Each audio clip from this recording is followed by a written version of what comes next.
Good morning and welcome to the H2G podcast Halloween special. Hey folks, welcome to another edition of the H2G podcast. We've got a lovely show for you today. It's Monday. We're going to help you get rid of a case of the Mondays, so stay tuned with us the whole show. Let's reach out to Justo. What's up, buddy? Can you tell me what's going on? Best part of your week so far? Aside from seeing your pretty faces, I got to go and record with Joshua Scales. He opened for none other than Goatee Records signed Aaron Cole. If you don't know Goatee Records, when Josh was on our show back in season 1, he talked about Toby Mac and DC Talk. Goatee Records is owned by Toby Mac. So huge opportunity for an artist that we've seen kind of working his way up, and he got me backstage. They gave me the press pass. I got to feel all officialized again, like we did back in the day. So best part of my week by far. And I gotta introduce. Let's see, who are we gonna go to? I introduced Marvin last week. We're gonna go to Richie, one of my favorite people way out there in the Bay Area. Even though I can't give him permission to record every week on time, I can remember where he's from. That's for sure. How you doing, man? Doing good, brother. How you doing? I'm doing good. What was the best part of your week, Richie? Oh, this is a tricky thing. So let me unravel it. My father died on October 7th, actually, and this wasn't the best part of my week by any means. But one of my best friends, Loka, his dad passed away on the same day too, apparently. So not that we were commiserating, but it was just a really weird experience. And so getting to talk to a couple of my friends about it and kind of unwinding. It's always a challenging day. My niece was born on the exact same day that my dad died. My dad passed about 2 hours before her. So she turned 9. It was really fun to have a good conversation with her, wish her happy birthday and things like that. And honestly, what was kind of crazy is just to see how big she's gotten. I guess, I know she's 9 now at this point, but sometimes you're used to that little 3-year-old that couldn't say like 2 words anymore. And now she just runs her mouth and is, I don't know, very disrespectful. I blame it on her mother. It's not my fault, for sure. But nonetheless, best part of my week was just honestly, like I said, that collective, talking to my niece and having my friends be there and support me. And honestly, I'm looking forward to next week because your boy's getting a haircut and he's coloring his hair. So I can't wait for that. But let's move on with life. We're going to talk to the sexiest man alive, 17 weeks in a row, according to the H2G podcast and polling system. Marv, how you doing, brother? Might want to unmute yourself, though, first. I'm doing great, brother. I'm doing great, guys. Best part of your week? Best part of my week, I mean, honestly, it was just a great week. It really wasn't the best part. I would say it was a lot better than last week. But things are looking up, and just looking forward to, just some more things opening up in the city. You kind of, there's still that uncertainty there, but you can still see an effort on their part, trying to get back to some form of what was normal. So you're just keeping my head up through all this. So it's been a pretty good week, man. Good, glad to hear. And the woman that still wants me eaten by a bear, Miss Christy. How you doing? What was the best part of your week? I'm going to keep introducing you as the woman that wants me dead. I can't wait to introduce you sometime as the guy that I want to have eaten by a bear. I'm good, living the dream.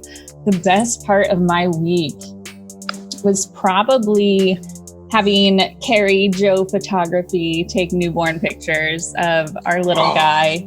He's 2 weeks old now, so he's starting to be awake more and eat a lot, which is great, super fun. But he sleeps a lot too, so can't really complain too much. You got that balance there. Yes. So I get to take like 3-hour naps, but that's about it. I am sleep deprived, but living the dream. And I want to introduce the best stay-at-home dad during quarantine, Mr. Tony Ray. How's your week? Oh man, my week has been adventurous. It's been wonderful. It's really hard for me to pinpoint the best part of my week because so many things have happened. Christy came over. I was able to see the newborn baby. The Steelers went 4-0. We went to go do pumpkins pickups, and we carved the pumpkins, kind of like what we talked about on our last show, what was traditional that you guys do for fall. We took care of that last week, and we carved some pumpkins. So, I mean, it's hard for me to pick exactly what the best part of my week was, but, you know, I think I'm going to have to go with all three of those things because it's going to be hard for me to pick one. So we've got a great show for you. I'm glad to be joined here with Justo, Christy, Richie, and Marvin. We're going to talk about a lot of different things. Hopefully we'll be able to tackle the buzz that's going around in the air, meaning the fly that was on Mike Pence's head. I don't know. We're going to have to see what's going on, but you're watching and listening to the H2G podcast. Stay tuned. What's going on, everybody? I hope you're enjoying the H2G Halloween special. I am out here in Fremont with, of course, you know this face, Tony Ray. We've got Spirit of Nature and all of the friends and company that came with that, and we brought the former anything champion Doug Wissman with us. You are going to see a lot of exciting things throughout today's episode. You'll see some of the equipment involved in ghost hunting. You'll see some of the background. You'll see the hunt itself and some interviews and all kinds of fun stuff. Don't go anywhere. You're watching the H2G podcast. Yo, what's up? Yeah. Want to give a big shout out to the H2G podcast for having me. Let's take a ride. I'm gonna take a ride today, man. Down memory lane. Yeah. Hey, swerving down the memory lane. I'm just steady combing through these things. Travel down this far and winding road. Grateful to be here, but where will I go? Swerving down the memory lane. I'm just steady going through these things. Travel down this far and winding road. I'm grateful to be here, but where will I go? First things first on the list. Gotta give God all the credit. Had a rough start, then jumped in. There's a reason I'm here, my story had to begin.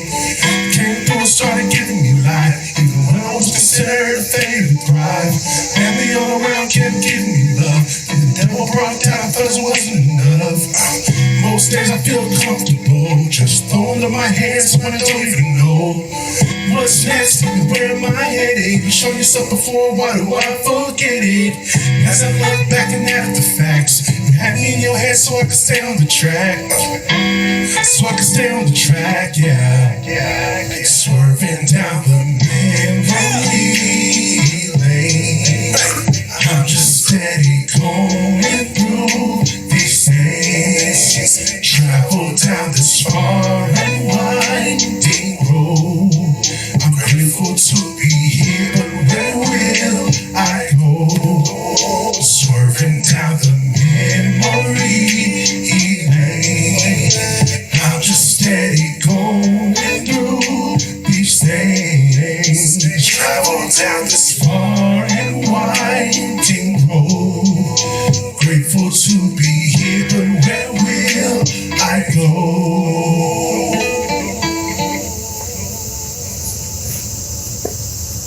Thank you. Peace out. All right, welcome back. We are getting to the time where we get things rolling. We got segment number 1, and it is Octoberween, as I mentioned last week. So I have some things I want to talk about with you guys. First and foremost, I'm sure everybody's planning their costumes for Halloween parties or social distance Halloween parties, something we can talk about later on and how to do those. But I wanted to ask you guys about your current costumes or costumes you've done in the past, or maybe some costume fails that you've had. Tony, And you got us a pretty cool photo. Why don't you lead it off on this one? All right, so we're not playing anything for this year. We're probably going to do something around the house for the kids, just because we don't want to take the chance of going out and all that stuff, COVID times. But past history Halloween costumes. So my wife and I have gone as Mario and Luigi. We've also gone as John McCain and Barack Obama. I was John McCain. She was Barack Obama. It worked out really well until I had to put my hands up. And it didn't match John McCain's face. But those are some fails. I've also gone as a KKK member with sheets on. Yeah, good time. If anybody knows Chris Kinney went as my slave. So it was yeah, we've done some crazy stuff, Marvin. I see the look on your face. We've done some crazy stuff. College times, you really don't know what you're doing. You don't know how you could be offending people or upsetting people. But back in those times when you're just drinking and having fun, you're not really thinking of all that stuff. But those are some of my Halloween costume. I think Mario and Luigi are probably the success, and all the other ones are probably the failures. But failures with great fun and great stories to share. So, man, that's the next level of Halloween. I'm like questioning whether or not I was gonna see if you wanted to go trick or treating, but I don't think I want to ask you now. I'm a little scared of what you might dress up as or make me dress up as. No, Justo, those days are gone. Okay, I am not that person anymore. You don't have to worry about that. You're gonna be safe and fine with me. You're the dad version of that though. So how do I know I'm not gonna end up just like Gumby or something crazy? Well, now that, yeah. I mean, I see you as Barney, or I see here we go. We can go as Teletubbies or something like that. Yeah, that's the dad side of me. We can have a lot of fun with that. Some Power Ranger action going on. Now I'll go as we can set the Power Rangers up. We've got the dynamic here. Absolutely. And I can also see us all dressed up in Harry Potter outfits, Marvin. Yeah, Marvin. Right? No?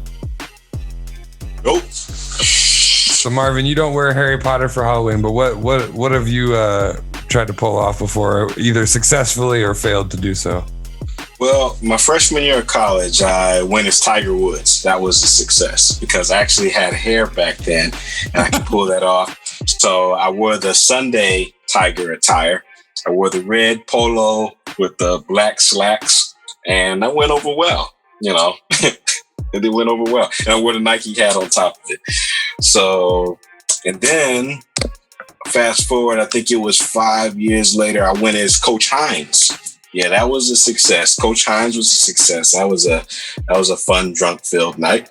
And then, no, actually, take that back. That's it. That's what I've gone as. I haven't really dressed up for Halloween too many times, but I was planning on going as Dragonfly Jones from Martin.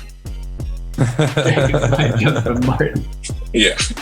It sounded like you had something you wanted to say there, but you stopped yourself. I feel like I did stop myself. I did. You yielded. What are you keeping from us, man? What are you keeping from our listeners? Tell us. Sorry, it's a G-rated show. And it's not anymore. It's not. Richie said fuck last week. Yeah. And Justin said it this week. You heard it. Honest to goodness, man. Honest to goodness. Yeah, you heard it there. Honest to goodness. Honest to goodness. It's time to be honest and goodness there, Marvin. Let's go. What do you want to know? What was it? What do you want to know? He's trying that old diversion technique. Now we have to know what story he was going to tell us. To stall the time. Oh, look, right, folks, we had a time. Sorry. All right. I will respect it. So let's switch for another time. Okay, another time. All right. So I'll take that. Christy, are you like, do you go to the scary side, or is this that time of year where you can like dress however you want and not be judged for it, is it? Oh, you can dress however you want and not be judged. It's like the one excuse to wear lingerie in public. No, I'm just kidding. That's like the Mean Girls thing. I mean, I have dressed up in very slutty things in my formative years. Now, this year, I'm going to wear a Darth Vader onesie, which covers everything. So that's cool. But no, I had a super fail one year. I dressed up as Richard Simmons. And so I had like the really short shorts and like the baggy top and the afro going on. And I had my friend dress up like she was doing the class with me. And it's really fun when you're super wasted to get other people to work out with you and like really act like Richard Simmons. So it was a fail, but also a really fun fail. Which friend? From high school. Her name is Ashley. No, it wasn't Brianna. It should have been Brianna. She is a... Dang it. I know, right? Brianna. She's the best. But no, it was, super fail. Richie, do you have any fails? Wow. Just to go straight to fails. Okay, I assume that you fail. So. Yeah, here's the reality. I feel like I've never failed. I feel like my costumes are always on point because every year I always do superhero. And so what happened last year was my technical fail, but that's just because my friends are uncultured swines. Like, honestly, that's what this really comes down to. So the movie Spider-Man Into the Spider-Verse, and there's a character called Peter B. Parker, if you haven't seen the movie. And it's basically Peter Parker when he's older and is like given up on life. And that's the costume I went as. I had everything specific. The one Converse shoe, like my leg rolled up, the green jacket, the Spider-Man outfit. Like I had everything. And everyone was all like, I think you're Spider-Man. And I'm like, yeah, obviously I'm fucking Spider-Man. Like, are you serious right now? So it was technically a fail, but that's just because people who watch Netflix all the time somehow missed it's a good movie. And I'll say it's a very good movie. I'm shocked. Like all of my coworkers had not seen it because honestly, that costume was like on point.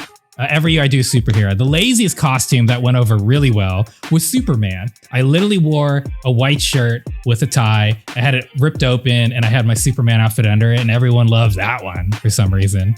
But God forbid that like the best one I ever did, where it's like from the top to the bottom, like movie quality type outfit, nobody knew what was going on. So I was super annoyed by last year's quote unquote fail. But I always do superheroes. I've done a Captain America, done it all Wolverine. I even did like the mutton chops and all that stuff. So technically Wolverine went the best just because like physically that's more my speed. But yeah, I was really mad about the bum Spider-Man outfit not working out like it should have. It should have been a huge hit. And it would have been in like a community that understood the reference, but understandably so.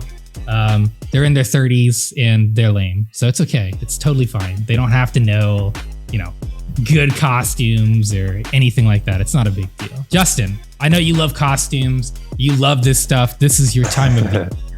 So what about you? What's been your best costume? I'm not going to go with fail, Christy. What's your best costume? Well, I've definitely had some fails. I'll get to that. But as far as outside of haunting professionally, the best costume I think I've done, I was in a show called Tecumseh, the outdoor drama in Chillicothe, nice. Ohio. And we had a Halloween party in the middle of like July or something. We celebrated all the seasons that summer. If you don't know, that whole cast, it's like 60 or 70 actors. They all live backstage all summer long. So we are together. We're performing 6 nights a week, 72 total shows. I mean, so they try to do things for fun. So we had this little Halloween party in July. And I couldn't come up with something. And I felt the pressure because everyone knew I did haunt acting in the fall time. And so instead of doing something really awesome and epic and scary, my friend Nick Nolte, not the Nick Nolte that you're probably thinking of, but a fantastic actor, stage combat, choreographer and fighter, and equestrian. he is bald and he always wears a Coors Light shirt and is walking around with a cigarette hanging out of his mouth. And I always joked with him about how do you get so much done and never lose your cigarette? And so I went to Party City and got a bald cap, Coors shirt from Walmart, a pack of cigarettes. And he's like 3 feet shorter than me, but I dressed up as Nick Nolte, and it did not go well. People they're like, "Are you one of the cone heads or Howie Mandel? You're Howie Mandel." I'm like, "No, you're just going with the bald thing." Okay, but so that ended up being a fail. But in my opinion, that was my best costume because the man himself looked at me and was like, "Brother." So if it was good enough for the man himself, I was good with it. Enough. Yeah. Now, an actual fail, I've done haunting, like I said before, since 2004. This is my first year off. And I played a character one year that had a face prosthetic. And the appliance starts like somewhere at my jawline and goes all the way up to like the top of my face. And it's so that my eyeball is out on my cheek. So for one, I acted that entire season in the dark of Ghost Town with no sight on that side of my face. So there was all kinds of funny stories I could give you about me hitting my head on things. But the funniest was they had given us these warnings, as they often do in haunts, that there is a group coming through that you really want to let have it. They're screamers or they're runners or whatever it is. So I got all geared up to to really give it to this group, and I pop out on the porch and my prosthetic just flopped down right enough so that my eyeball was exposed right as I had said whatever line. It was like, I said hello or whatever it was, and my eye just went plunk. So an epic fail. But the reason I asked you guys about all of this is I was looking through a couple of different websites and was scrolling through Pinterest and found a whole bunch of costume fails as it is Halloween season. So I thought we could, after sharing with each other what we've done and what we've failed at, take a look at some of these and see what exactly might be going on in these photos. So you guys have got here we go. We're gonna start this off with, okay, this guy. This guy is a clown of some sort. A leotard that is that a leotard on this guy? I don't know what it is, but his beer gut that's hanging out, it looks like the thing from Total Recall is gonna pop out of his stomach. Queen! It might not even be that big of a belly. It's like the leotard is forcing it all into that one small. I don't know, Justin. That looks like Christy's pregnancy belly. That's like to me. Oh, speaking of which, here, let's go to this next one. And speaking of Christy, here's an option for you. We've got the baby ripping her way or his, I can't assume anything, out of the mom's stomach. I'm not even sure. What do you think? Is it a good one for church? I love it. I totally do church. Yeah, the church. Is that an option? I don't know. How is she on there? Is that one of those baby harnesses, or is this just? I think it's a harness and the shirt's over it. Like I think. Yeah. That is. Otherwise, that baby's not safe hanging out of that belly like that. Is it holding brains? It's holding brains. Yes, for sure. Eating all the right. brain. Okay, so this next one I consider a fail in a lot of different ways, but let's check this out. Here we have Captain Dad of the Year in his Jack Daniels outfit. Yeah, I like this one. Well, look at the poor kid. He's so upset that he's forced to be, Box of Marlboros. Yeah, couldn't even be. Those are some cowboy killers right there. He doesn't know, but he's a cowboy killer. Man. Any thoughts on this? Is this so this is not a fail to you, Richie? No, I mean, here's why it's not a fail.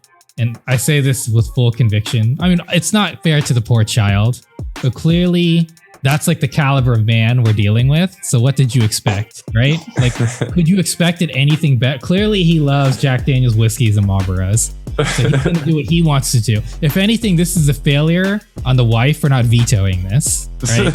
Like that's how I view this: is the fail is on the woman in this sense. This is a terrible combo. It has no business being a costume. And if I were the mother of a child, Christy, you might want to listen up to this. I would never let my husband bring my child into something so putrid and like it doesn't even make sense. There's nothing coherent about this, but that's why it's not a fail, because you know what? He's doing him, and this is what he loves. Clearly. All right. Well, one last one that we'll wrap up this seg here. We ran kind of long on this one. We've talked about babies getting put in costumes and wearing costumes you shouldn't. Here's a poor boxer dog who I'm assuming originally had a lizard on his back. Oh, Poor little puppy. This is really sad right now. This has become a fail. I'd be sad too in this situation. Yeah, me too. Reptar's getting him real good. But don't go anywhere, guys. We'll talk more Halloween as we get through Octoberween. But up next, what we're gonna do is our second qualifying round for Game of the Week, where we can compete and try to get some more victory points heading towards that challenge of getting the belt off of Mr. Marvin Scott. Don't go anywhere. You're watching the H2G podcast.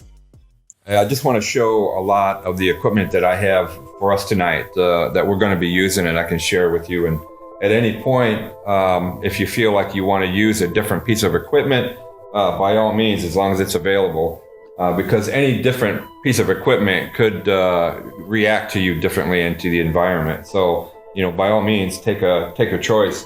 One of the famous things that most paranormal investigators use, and this is an older version of a spirit box that just kind of sweeps through different AM/FM radio channels, and depending on the milliseconds sweep rate, you could go really quick between different channels on across the radio frequencies. And you got to consider that when someone speaks through the spirit box, it's coming over quite a few different channels. So it's actually going over top of that sweep rate. So when you use something like this, you just want to ask questions, try to get answers. You can do yes or no, ask for names, and it's kind of interesting what can come out of that. And it's sometimes some of the investigator's favorite piece of equipment. And then, one of the things that you want to do is always check the changes in the environment. Whether you go from one room to another or even through a threshold. This millimeter actually gives you the temperature. It actually does know how to check the temperature within the environment, plus any frequency changes electromagnetically through the area that you could be going to. And when you get a spike, it's kind of no different than the old type of meter that it will sense, electrical frequencies, but this is more of a dial type, and this is more of a digital type, which is kind of neat just to show the difference in the environment. I have a piece of equipment here that was gifted to me from another paranormal team, which they actually made, and this here is just something that you can actually interact with a spirit. The spirit world, just by asking questions. I mean, you could ask it if it was a boy or girl, and you can touch the blue light or touch the red light, and it actually will go off. But it also has an alarm to it for anything that senses anything close to it. One of the well-known ones, and I'm kind of glad that I have one of these, is a K2 meter, and it's just an electromagnetic frequency meter, and it kind of uses a milligauss range. From green to red being the most extreme interaction with it. And through my past experience, especially with this building here, there's certain areas that will actually interact very well with the K2 meter. But then you may not get it later on, and I've experienced that quite a bit. One of my favorite that I like to use, and it's not the favorite, is the audio recorder. And though it does take a lot of time when you have an investigation that lasts 8-10 hours, you've got 8-10 hours, not just 8-10 hours of audio that you're going to be listening to, because I'll listen to them over and over and over and over and over, especially any given type of what I find as an EVP. And it could actually take me a week to go through 8 hours worth of audio. But one of my favorite is to help understand what physical changes or mental changes that I might be going through within the environment of the investigative area is a pencil and paper. Because you want to write down, and it's kind of nice when you're by yourself, you want to be able to record yourself and you just write it down, what you might be feeling, what you might be thinking, because some of these experiences that you're having could be drawn upon either the environment that you're in or the spirit world actually coming through to you.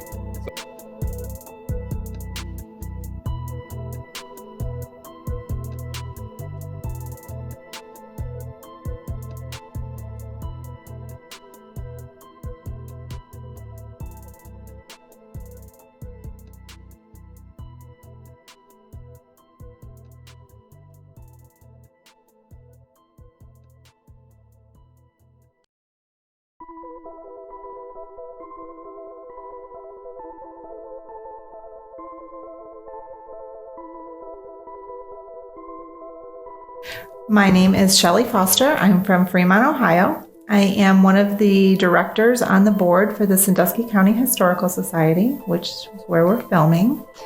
I'm going to give you a little bit of history about the house. The house itself was built in 1884. It was a wedding gift for David June's daughter, Carrie, who married Martin Holderman. June and Holderman were partners. They built steam engines. June was a mechanical engineer here in Fremont. They built engines for steamer ships and for the railroad. They were very wealthy. The house, when it was built, cost $14,000, which was a lot of money back then. It was one of the finest homes in Fremont. It was owned by the Holderman family until 1942, and it was sold to a Jewish community where they used it for a meeting house. They did some services here and really just kind of teaching and gathering. At that point in time, it was used until I think 1977. And then it was sold to the Historical Society, and we've owned it since then.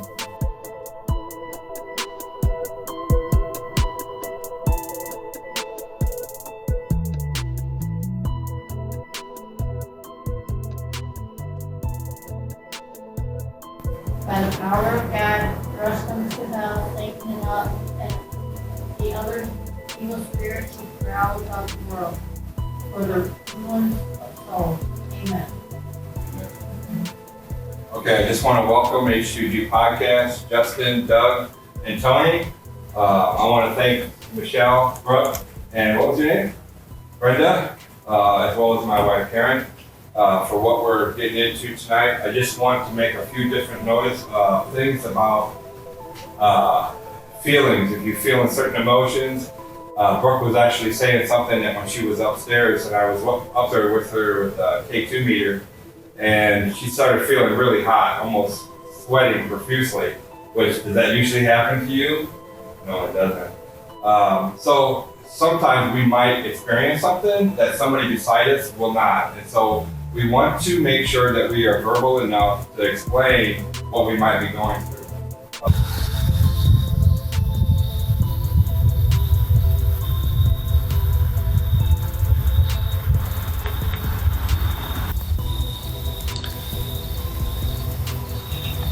What's going on, guys? We wanted to take a second and step out here and tell you what's going on, because you're probably wondering, why aren't they talking? Why can't we hear Justo and Tony?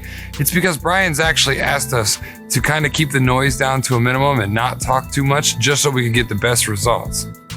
Yeah, it's going to enhance the experience, and there's a lot of people that are inside with us. You got Justo, you've got me, you've got Doug. There's some other people that are in there as well. You've got Brenda, you got Brooke. So it's a great experience that we're having. There's some things that are going on. We're going to keep filling you in. So what are your thoughts so far of what you've been seeing and feeling in there? Well, you know me. You know, I'm the guy with the half full, half empty kind of person. So, you know, it's different. I'm still skeptical. Nothing's really jumped out at me, and that's pretty much what needs to happen. Something's got to jump out at me. Well, we got a long night ahead of us. We'll be back with you in just a little bit. You're watching the H2G podcast. Welcome back to the H2G podcast. It has become a time for Game of the Week, and we have some standings here that are pretty easy to get through. We've had one qualifying round and one winner, and he is still in the current H2G Anything Championship. Before we even get to the game today, Marvin, what do you have to say to the rest of the competitors? You came out swinging hard last week. I'm assuming you're back to do that again today. I expect it to be a slugfest today. I expect them all to come at me, and I'm gonna hold my own. So we're gonna see what's gonna happen, especially that Christy over there. She's really got it out for me. It shall be exciting indeed. Everybody else, let's see, Richie, last week, Marvin, you had come, I think you talked the most in the off season about wanting that belt and wanting to come back and get what's rightfully yours. And Marvin didn't make it easy on you last week. No, Marvin slaughtered everyone. And honestly, even though I technically tied with Tony, I think the tape will show that I actually shouldn't have even tied with Tony, and Tony should have been number 2. But I still plan on winning this year. That belt will be mine, Marvin. I'm coming for it. Tony, I noticed. We did see in the playback, you actually did come in second place. I got to mention that. Sometimes the audio comes through at a different frequency for me, I guess. I'm not sure. But yeah, you got second place, a few points behind Marvin. What are your thoughts going up against them again this week? Nobody knows the trouble I see. Second place means nothing, Justo. We all know that you gotta come in first. It doesn't matter. Marvin came out, he swung, he devoured everybody that played last week. So we just have to come bring it for the rest of the weeks. See what happens. I'm not gonna do no talking. I'm gonna let my play do the talking. Either I play well or I play poorly. Yeah. So that's what I'm gonna do. All right. And Mrs. Christy, what are you thinking going into this week? You were at my grizzly bear mentality, and I'm coming for you, Marvin. Well, it's funny that you should mention that, and I had that in mind as I was. So today's game, what we're going to play is a game you might remember from way back in season 1 called Would You Rather? The way the game is played, we're going to split into 2 teams of 2, and it's funny you should mention Marvin, Christy, because he will be your teammate, and Richie and Tony will be up against teaming up with each other, and you guys will be going against each other's teams. Would you rather? You have to correctly guess what your partner puts down for the questions I read. So in private, you'll write down your preference to what I read, and your partner has got to get the question right. You'll get 3 questions per team. If we're tied, we'll keep moving on until we've declared a team a winner, and then those 2 will go head off until we have a loser. And they'll guess for the 2 that are eliminated. Sounds confusing, but it'll make sense as we get there. So we will get things started with Team Christy and Marvin. You guys ready? Marvin and Christy, you're getting to start with the champ on your team. Do you feel like you got like an ace in the hole here? No. I don't expect any more or less from my teammate. Love you. Let's get it. Love you too, Christy. Let's get it. All right, here we go. We're going to start with the questions. I'm going to read all 3 of these questions first, and then we'll go through it and you'll guess for your partner. Here we go. Would you rather have Leonardo da Vinci paint your portrait or have Shakespeare write you a sonnet? Have Leonardo da Vinci paint you a portrait or have Shakespeare write you a sonnet? Moving on to number 2. Would you rather fight Hulk Hogan or have his hair? Fight Hulk Hogan or have his hair? And the third question, would you rather live in a world painted by Rembrandt or live in a world painted by a 6-year-old? Would you rather live in a world painted by Rembrandt or a world painted by a 6-year-old? So no doubt with his fingers or nose or boogers or whatever he's got.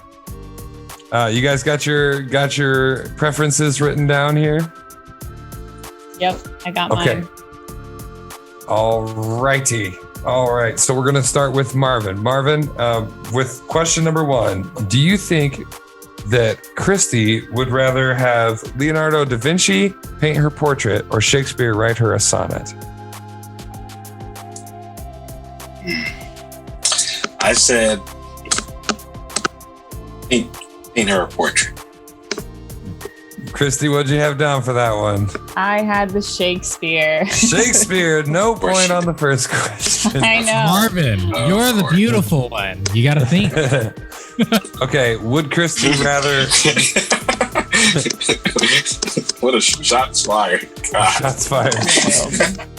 All right, Marvin, do you think Christy would rather fight Hulk Hogan or have his hair? Oh, she's a fighter for sure. I know I got that. I mean, come on. Yeah. Yeah, okay, there we go. She There's would one fight point. me. 1 point for Marvin and Christy. Christy's going to take on Hulk Hogan, apparently. All right, and then do you think that Christy would rather live in a world painted by Rembrandt or painted by a 6-year-old? Well, I couldn't see Christy imagining her own child being 6 and painting the world, so I'm going to go with Rembrandt. What are you thinking, Christy? I went with a 6-year-old. It'd be so much fun. It would be abstract for sure. Yeah. And I don't even know who Rembrandt is. Oh, wow. See why I divorced her? Isn't that the toothpaste thing? Anymore, don't be surprised anymore. A painting by a 6-year-old could be worth a couple $1 million. You know, Yeah. You never know anymore. I mean, I love Harper's paintings, and she's only 3. Just imagine her 6-year-old self. All right, so let's see. Do you think? What do you think about Marvin for this question? Do you think Marvin wants to live in a world painted by Rembrandt or painted by a 6-year-old? I went with Rembrandt. Rembrandt. Is that what you chose? Okay, there we go. There's another point. See, hope is not lost. That's 2 points. You're classy. Classy rooftop Rembrandt dinners. I don't know. And so for Hulk Hogan, do you think that Marvin would rather fight him or have his hair? See, this one's tough because Marvin has no hair. So I'm going to go with the hair. That one was too easy. It's like the cards knew. I knew you'd rather have his hair, buddy. Yeah, look like a mini Odell. And then, do you think that Marvin would rather have Leonardo da Vinci paint a portrait of him or have Shakespeare write him a sonnet? Oh, the portrait. Sexy man needs a portrait. The picture, another one? Did you go 2 for 3 on Marvin? Or 3 for 3? Oh my gosh. Yeah, that's right. So that's 4 points for Marvin and Christy. We're going to move it on over. I apparently know nothing about her. Don't worry, Marvin. Okay. Nobody does. She's not. I'm a wild card. He's not. Wow. So we're moving over to Tony, Ray, and Richie. They got 4 out of 6 points. That's a pretty outstanding little start there. That's tough. You think you guys can keep up? I mean, we're gonna try, man. That's hard. I mean, Marvin's consistent. I'm hoping Tony and I will be consistent with each other. We'll see. All right, here we go. So I'm gonna read off the 3 questions just the same. You write down your preferences, and then you will guess each other's. Here we go. Would you rather have centipedes for eyelashes or denim skin? Would you rather have centipedes for eyelashes or denim skin? Question number 2. Would you rather be able to unleaven bread or ungrind beef? Can you repeat that? Would you rather be able to unleaven bread, so unbake bread with your hands, I'm assuming, as a magic power, or ungrind beef? So take a pound of ground beef and turn it back into a cow? Back into like what it was. Okay, fair. So either bread unbaked or beef unground. Yes. Some strange superpowers out there apparently. And I didn't write this game. We'll give credits when the episode comes out. But it's Justin and Dave's. Well, that doesn't help. Justin and Dave's Would You Rather game. I'm not the right Justin. I'm not. All right. Third question. Here we go. Would you rather have the hair that lights up like fiber optic waves, or have hair that grows up and around your face like ivy on a house? So would you rather have hair that lights up like the fiber optic waves, like the Spencer's things, if you know what I'm talking about? They've got like the little furries and they send lights up and down them. Or would you have your hair grow up and around your face like ivy does on a house?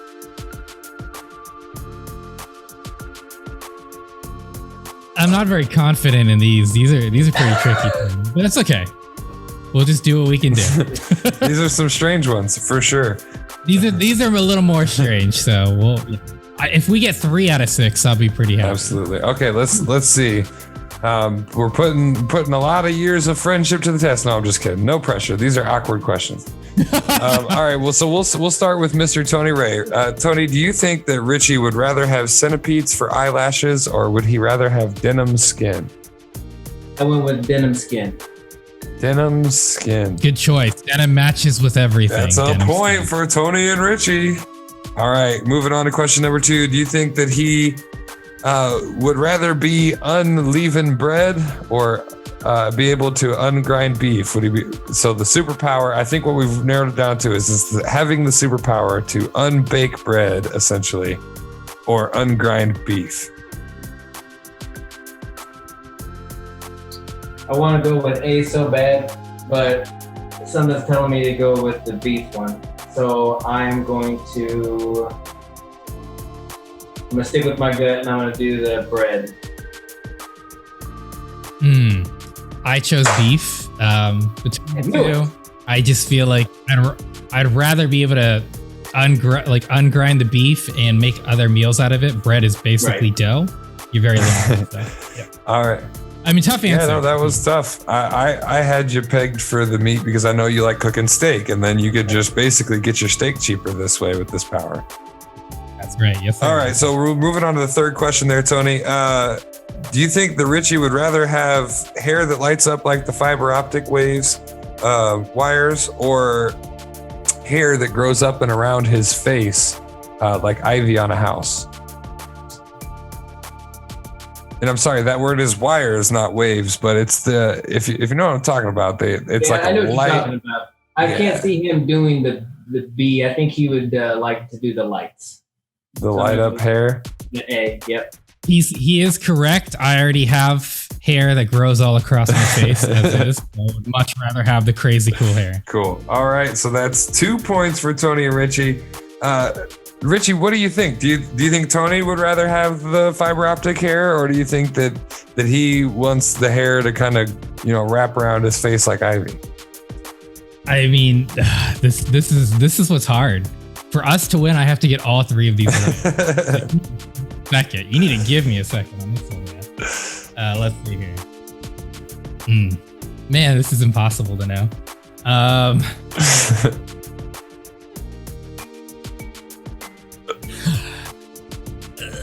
I'm gonna go with B. I'm gonna go with the hair over his face. I don't know. I just don't feel like Tony's gonna do the lights. Tony's shaking his head. He wants the lights. I want the lights. You want the light up hair? Oh man. Well, no point there. So, what about the unleavened bread? Do you think he wants to be able to unleaven bread or be able to ungrind the beef?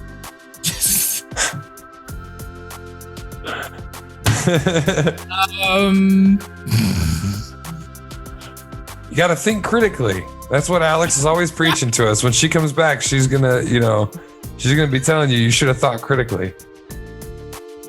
If I would have done that, I would have got one of the answers right. Let's see here. Oh man, this is tricky, man.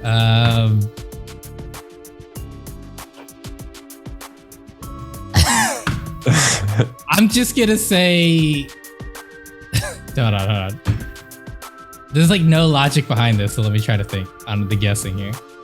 I'll go with the bread. Why not? I'm gonna go with the bread. That's a very good choice because I didn't know what the hell that question was about anyway. Okay. Just put A. Okay, well, hey, that gets you on the board. That's 3. Richie, now that I know, you know. Yeah. And Richie, you've got a shot here on this last guess. This will get it all tied up, knotted up for another round. Would Tony rather have centipedes for eyelashes or denim skin? You know, this one is still tricky, but he's a black man living in society. I think he can handle the denim skin. I don't think he can handle the centipedes for eyebrows, so I'm going with denim skin. What'd you say? Denim skin? It was denim skin. We are all knotted. Let's go. All right. So now I'm not going to tell you who's guessing for who on your team. I'm going to read the prompts out loud one at a time. And it's basically going to be, aside from the first round, like the NFL, whoever scores. So you do get a rebuttal opportunity if somebody scores right off the rip on this first one. But I'll read it and then I'll go to one team. I'll tell you who's guessing and we'll go to the other and we'll just go until we have a winner. Okay. Here we go. Would everyone rather have a lake named after you or have a popular children's multivitamin shaped in your image? Would you rather have a lake named after you or have a popular children's multivitamin shaped in your image? I know which one I'd go with. Yeah. All right. Yeah, I want to be a vitamin, man, but they got to just put me in the Flintstones. It would make no sense at all. Just put me in there with the rest of the Flintstones. Like, lose this one. Okay, everybody got their preference written down? All right. Marvin, what do you think Christy would rather have, a lake named after her or a popular children's multivitamin shaped in her image?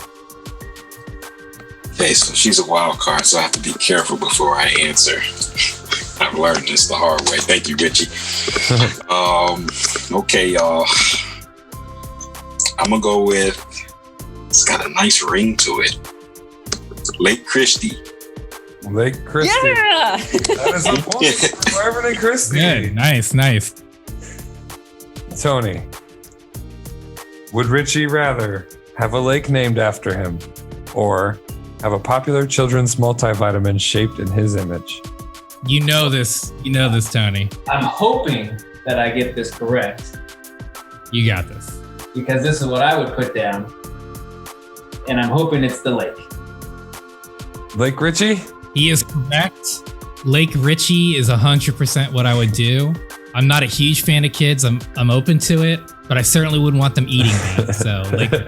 All right. Okay. So here's another question for everybody. Would you rather shave your left eyeball with a Gillette sensor razor or pour a gallon of boiling water down your throat?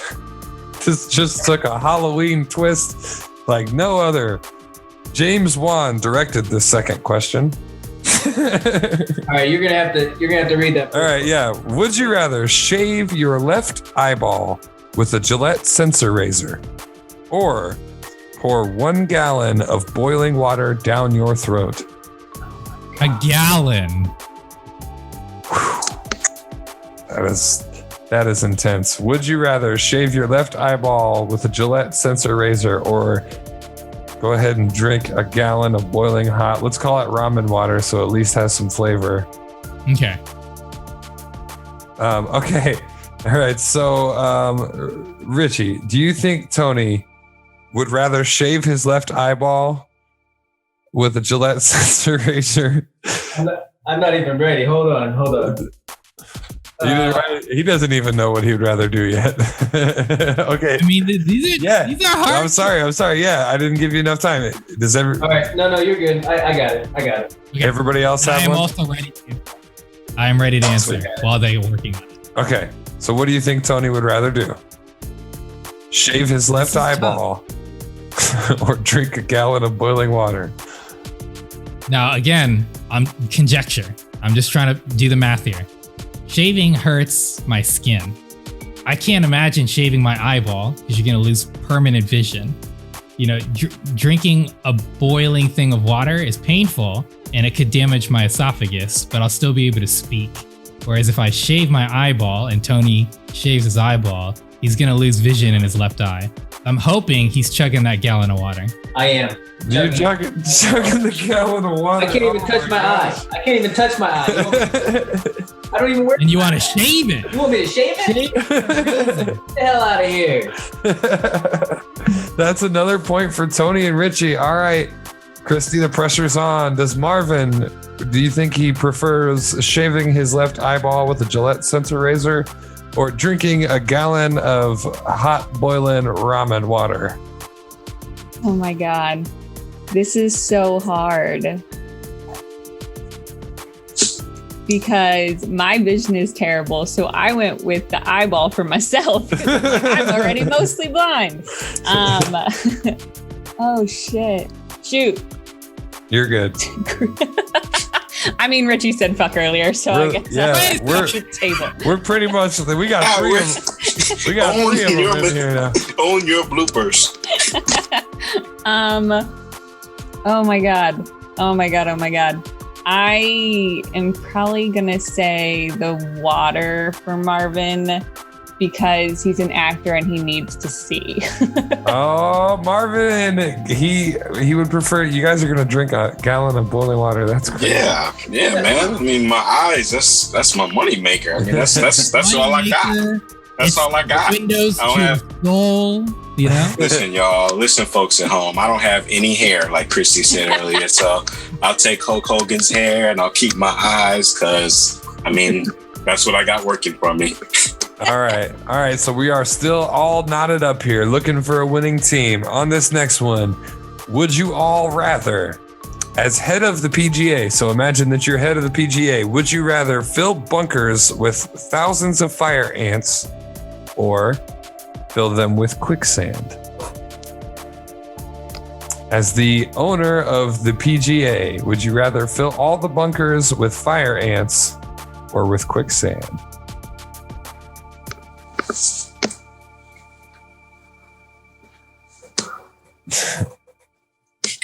Now, if just to clarify, the bunker is that section that's already sandy. Thank you. Justin, I feel like that clarification was for me. I would like one comment. Yeah, go ahead. As the director of the PGA, when we're making this decision, is it to gain viewership? You know, is there a purpose behind this, or is it? You can put whatever backstory. You can put whatever backstory to it you want. Fair. Just throwing that out there. Unless we want to get the D20s out. No, I'm just kidding. Want to make money and hurt people. That's what I'm getting at. So I just want you guys, when you're writing your answer, to think about like why you're choosing your answer. All right, let me know. Is everybody good? I'm good. Got it? All right. Okay. Let's see. Richie back on the spot. Do you think Tony would rather, as PGA director, fill all the bunkers with fire ants or quicksand? What do you think his weapon of choice will be? I think his weapon of choice defaulting has to be fire ants, because if you do quicksand, like nobody would ever get to play. They'd get in, the ball sinks, and that's the game. So I'm going with fire ants. Ants. Yeah. Ants it is. Tony and Richie on a roll, but so are Marvin and Christy. You guys have a chance to keep it alive yet again.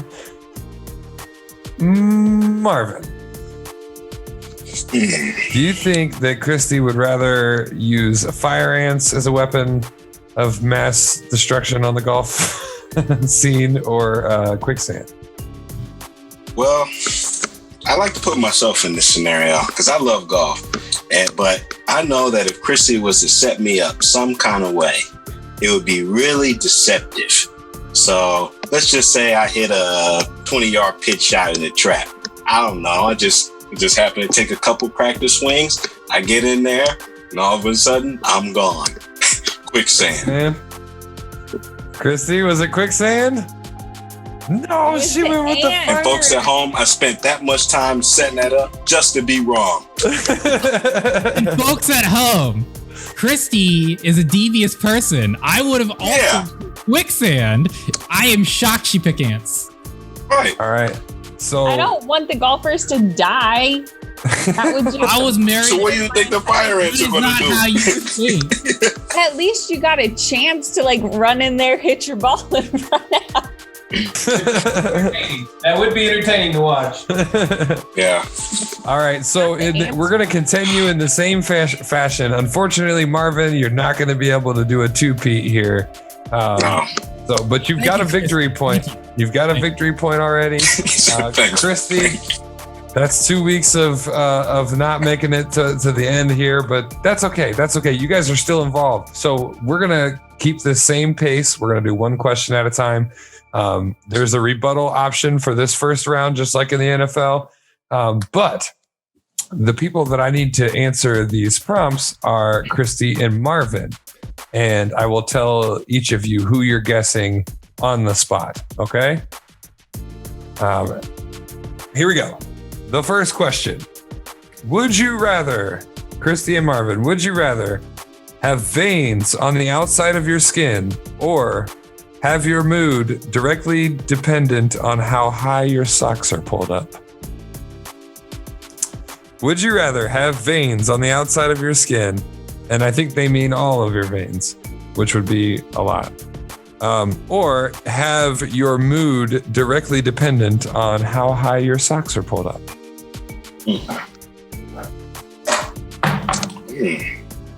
it on me? You guys, you and Christy are gonna write it down, and then it's gonna. Tony and I are gonna guess what you. Oh, okay.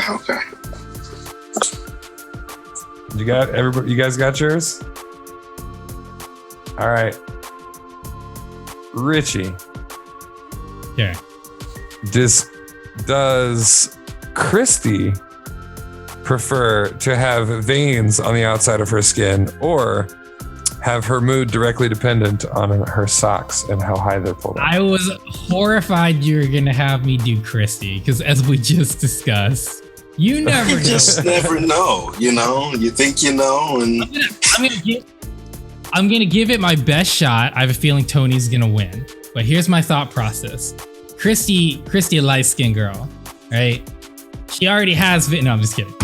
Even though you can see her veins, I think she picked the socks. I did pick the socks. That's a point for Richie. All right, Tony, you have a shot at rebuttal in here. Christy did pick the socks. What about Marvin? Do you think Marvin would rather have the veins on the outside of his skin or have his mood directly depend on the height of his socks? Height of the socks. Socks it is. All right, we are a point apiece. Moving on to question number 2. Marvin and Christy, would you rather be an expert in Kung Fu or an expert in Feng Shui? Feng Shui. I think I said it wrong. Would you rather be an expert in Kung Fu or Feng Shui? Alexa, what's Feng Shui?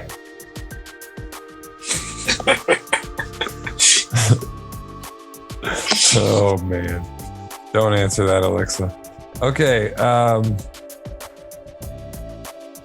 You guys got your answers written down? Nope. I think so. Okay. Special guest appearance there. Okay. Richie. Yes, sir. Do you think Marvin would rather become an expert in Kung Fu or in Feng Shui? Now, see, this one's tricky. Normally, I know this man very well, and I usually feel like we have the same thought process. But this is tough because Kung Fu's pretty cool. Like, it's pretty cool.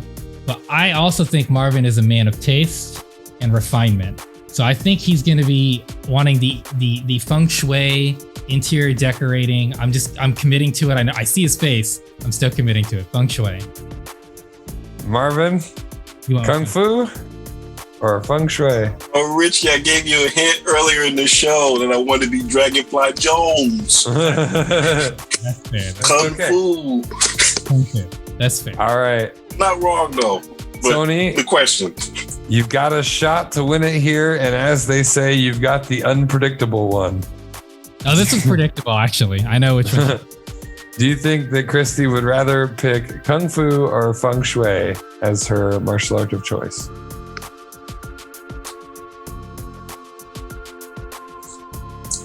I want to say Kung Fu so bad, but I'm going to do the Feng Shui. Christy? Yes! Feng Shui it is. Nice! We have a winner! Tony Ray Great clocking in to episode 2 with his first victory point. That is one step closer. Now, let me remind everybody, the victory points are a race. So we've got 8 episodes. If we do the bonus episode again this season, then you'll wind up with 8 shots and then the championship on the 9th. Just because you have victory points doesn't always mean you get in, but you can't get in without victory points. So we'll have another game of the week hosted by our winner this week, Mr. Tony Ray, and we'll see who can take a shot at the anything champion, Mr. Marvin Scott. Don't go anywhere. Coming up next, we're going to talk about some awesome things that have happened in the media here lately. Some things that have been a little. Hold on, I need to. Wait, I'm gonna get it. We're gonna talk about some things, and then we're gonna have an awesome artist spotlight. We've got Brandy Zapata joining us, an actress out there in Richie's neck of the woods. Somebody finally on Richie's time schedule here. But she's going to share a little bit about her journey and what she has done and what she has accomplished since she left Wright State. Don't go anywhere. You're watching the H2G podcast. Doug Wissman. My name is Brenda Pfeiffer, and I'm from Fremont, Ohio. I'm Justo, one of the hosts of the H2G podcast. My name is Brooke Foster, and I'm from Fremont, Ohio. You know who I am. Tony Ray, part of the H2G podcast. Hi, I'm Karen. I'm Brian's wife. I'm the technical person for the cameras for our investigations. My name is Brian Barnett. I'm the lead investigator for my team S.I.N, which stands for Spirits in Nature. And I've been doing investigations since probably 2013. Been through more than 100 investigations. And it's kind of driven me to want to do more.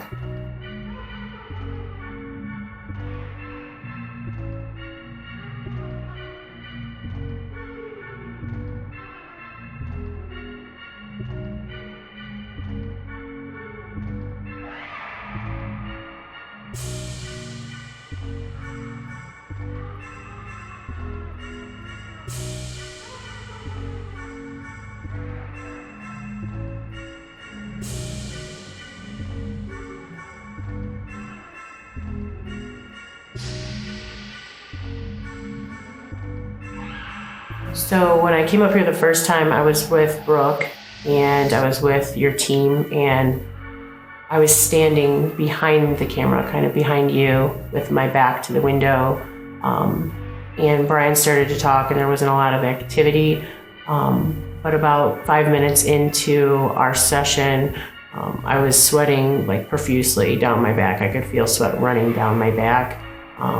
And another person that was in the room had commented how cold it was in here. So I don't think that it had anything to do with, me personally. I think it was something else.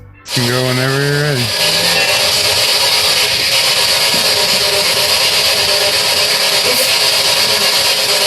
Is anyone up here with us?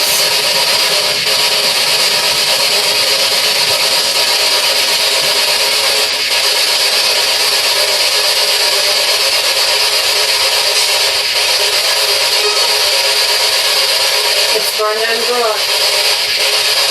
We're not here to hurt you.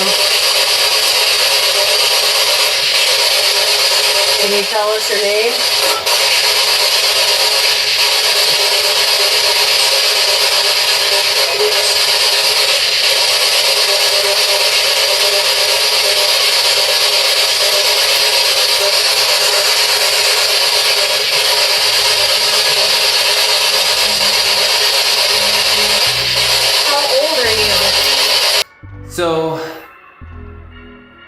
Justin asked me if I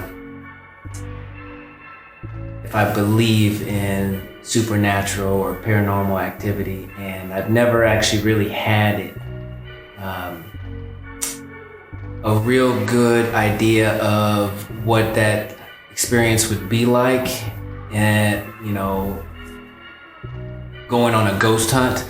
I've had some experiences that we talked about on the podcast at Cracker Barrel with all the antiques and everything that's there, and I think it's just weird, like you want to kind of make something up or want to believe in it, and I'm more of a it's got to be right in front of me type of person. I've had chills before working at Cracker Barrel, but I wanted to go out on a hunt and actually see if I can actually be a part of an experience. I've followed Tony up here to do this investigation with him, and I will say that before I came up here, I was 100% a skeptic. And I've been around a lot of people over the years that have been believers in this, and after what happened last night, I am still 100% a skeptic. What was interesting about coming into this room last night was, sometimes you just don't know who's going to be attracted to the paranormal. It could attach to anyone. And it really actually showed up in Brooke last night. I wasn't really getting any interaction, but it seemed like as soon as Brooke spoke, we started getting some interaction. And obviously through the whole evening, she was the one that was actually getting all of the hits, it seems like. No one here is gonna hurt you. We can play the game again if you want. We have our pretty blue light back in here.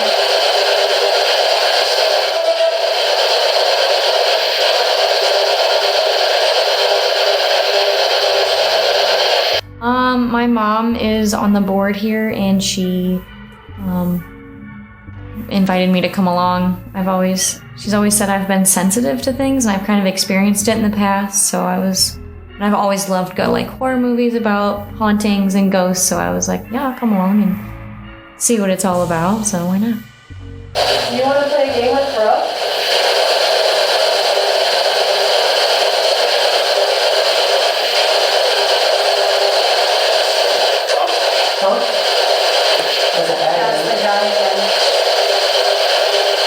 Do you want to play a game with Brooke?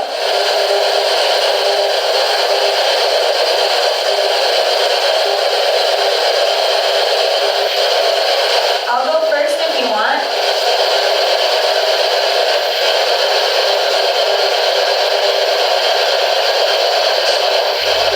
We were just kind of sitting all in a circle in this room. He was asking questions, nothing really was happening. Every once in a while you'd hear a little splurge, but you couldn't make out what it was.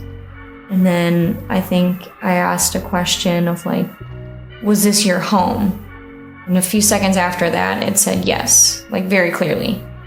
And so I was like, okay, maybe I should ask a couple more questions and see what happens. And I felt like the few questions I answered, it was either a clear answer or a quick something that responded. So I was like, oh. All right, well, let's see where this goes.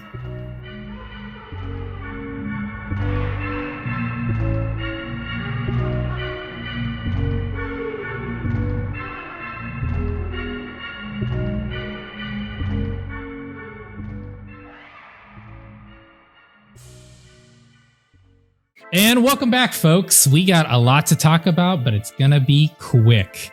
Quick as the, approximate 2 minutes that there's something that happened to Mike Pence. Do you guys, anyone know what it was? There's been a lot of buzz about it. Anybody? No, I really can't put my finger on it. I might need to get a swat, kind of swat around and see what might stick. I don't know. Well, there was the 30th anniversary of Jeff Goldblum playing Ian Malcolm on Jurassic Park. Is there anything else Jeff Goldblum's done in his career that could be lined up with this? Any? I don't know, Marvin. Wasn't he in that movie, that freakish movie where he was some insect or something? Maybe what was that? Yeah, I think it was called. Let's see, help me out. I think I know, Christy. The Fly. The Fly. Is that it? Was that it, Christy? Is that the movie? Is that it? That's I think it was. great question. Is that a scary movie? Because I think we proved last week that I don't know scary movies. But I think, probably The Fly. The Fly. Absolutely. Man, that thing went to town for 2 minutes. 2 minutes, guys. 2 minutes. Honestly, it's kind of funny too.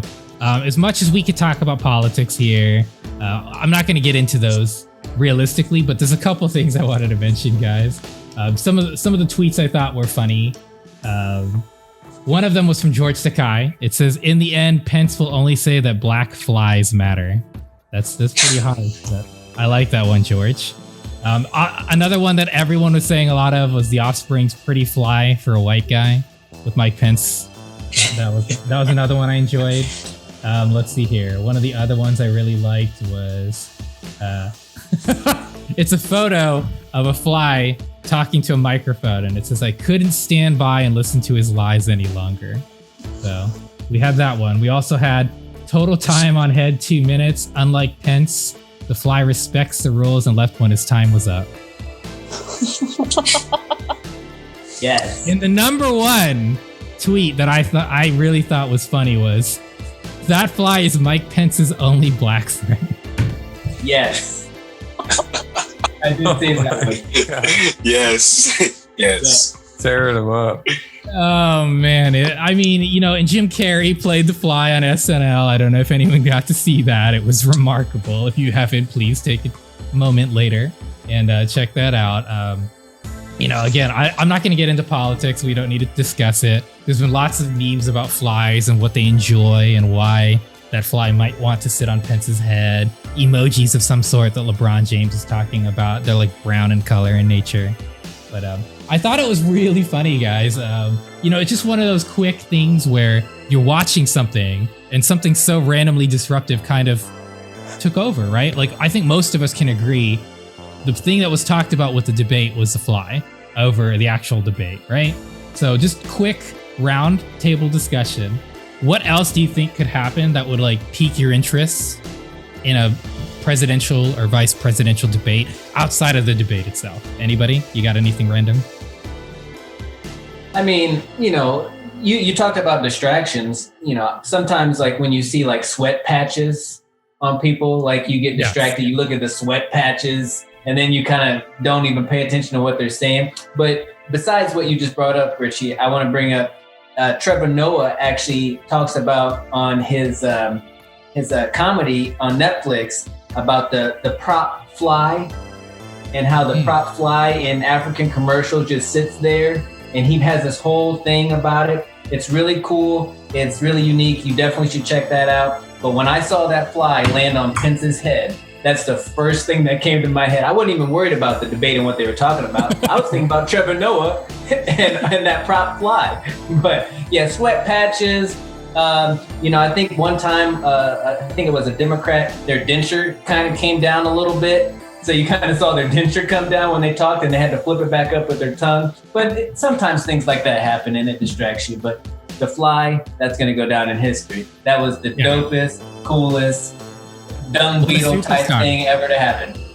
What a superstar. Anybody else? I got two. I can't remember both their names. I know George Bush is one of them. W, when he was talking, I think in New York, and choked on the pretzel on national television.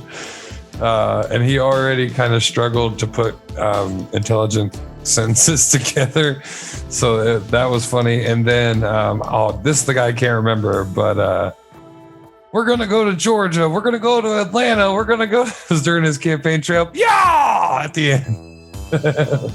Whatever that guy. That was Howard Dean. Howard Dean. Yeah!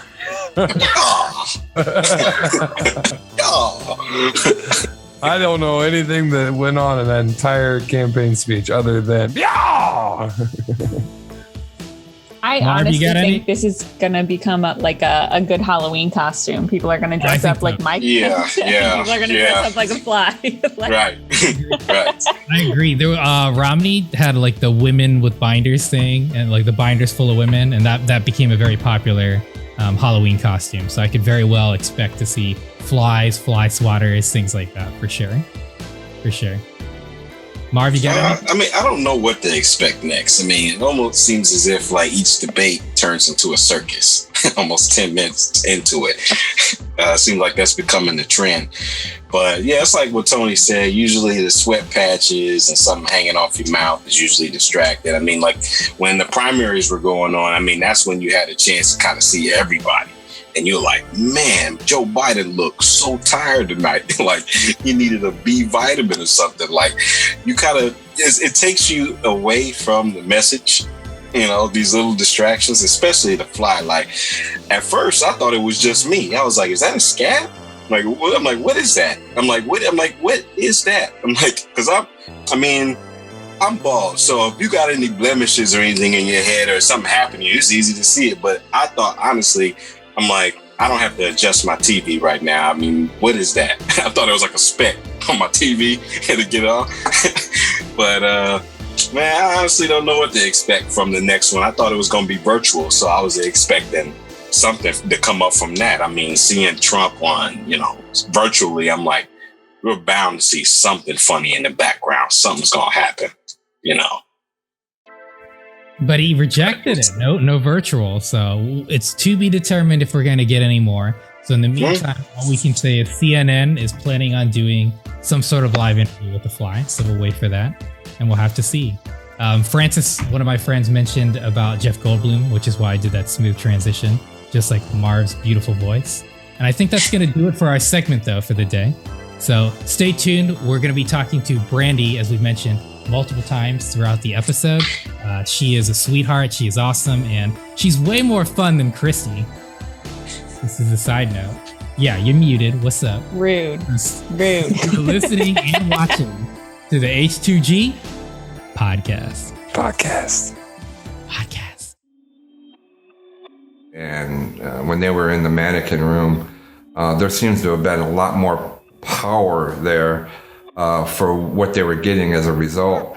And to see the mechanical side of our equipment just completely drained, you know, that's not something that we find as normal, that we might find as abnormal. And to the battery draining out of the equipment was just astounding, and we just could not keep batteries inside some of our equipment. But I did notice that they when they took a break and they went downstairs and they actually changed the batteries from one piece of equipment to another, and then it was fine. It was working fine. And we've experienced the fact that you could take a battery out and put it right back in and it'd be fine. So, you know, is it a mechanical thing? Is there a little bit of control from the spirit world that might have something over the equipment trying to manifest themselves in draining energies? That's highly probable from what I've learned. The biggest crazy phenomenon for me as a tech guy trying to run a podcast that's video in this hunt was the batteries. We put brand new batteries in everything all night long, and all night long they just kept dying. Not even ours. We put batteries in our cameras that were brand new, fully charged. We would get to the top of the stairs and maybe down the hall, maybe a second of record time. And these are batteries that have lasted me 3-4 hours in other shoots. Just draining like crazy. There was camera 1's rolling, camera 2's rolling, audio's rolling. This is interview 1, shot 2, or shot 1, take 2. Got that. I will admit that there were some strange issues with energy draining, but I'm sure someone much smarter than me can figure out why that was. Camera 1's rolling, audio's rolling. Audio. All right. It died. Tony, what keeps happening, man? Sorry. The batteries keep dying, bro. The batteries keep dying? Yeah. We can't even finish the documentary because we keep putting new batteries in. We've gone through 4 in an hour. Like, we've wasted these lovely ladies' times and we haven't even got anything. Brenda's got some really good stuff too. I'm trying to get to it, I swear. I promise you. But I don't know. I guess the smart thing is we're just gonna roll with this camera since it's plugged in, unless the house loses power. So, and the experience was interesting. It was all over the place. It was drainage of batteries.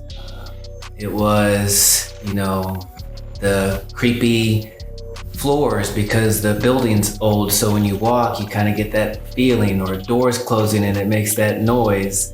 But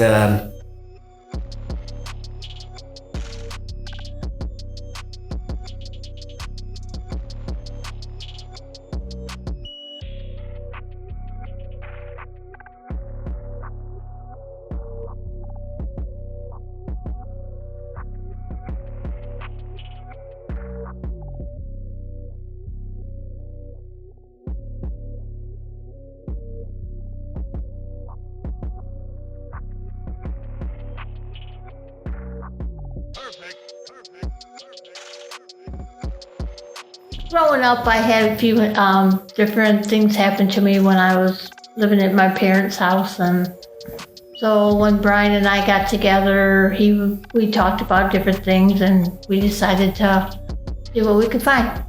I did get a little, how can I say, little feeling. I don't know if it was a breeze or whatever it was, and hair on the left side of my neck kind of stood up a little bit. My watch did lose an hour of time. And it's weird because it's not a battery, it's actually an automatic. So that kind of threw me off. I did let Justo and Doug know that. I could just be ignorant and stupid and might have set my watch at the wrong time, but I don't think I did that. Usually around this time, 3 o'clock, which they call the witch's hour, is when things actually would start to occur. And when it starts to get later and later, or earlier in the morning, I should say, you tend to, how do you say, hallucinate? Yeah. You think something is happening, but you don't know if it's happening. But that's why some of the items that you use, you kind of tend to give in to those.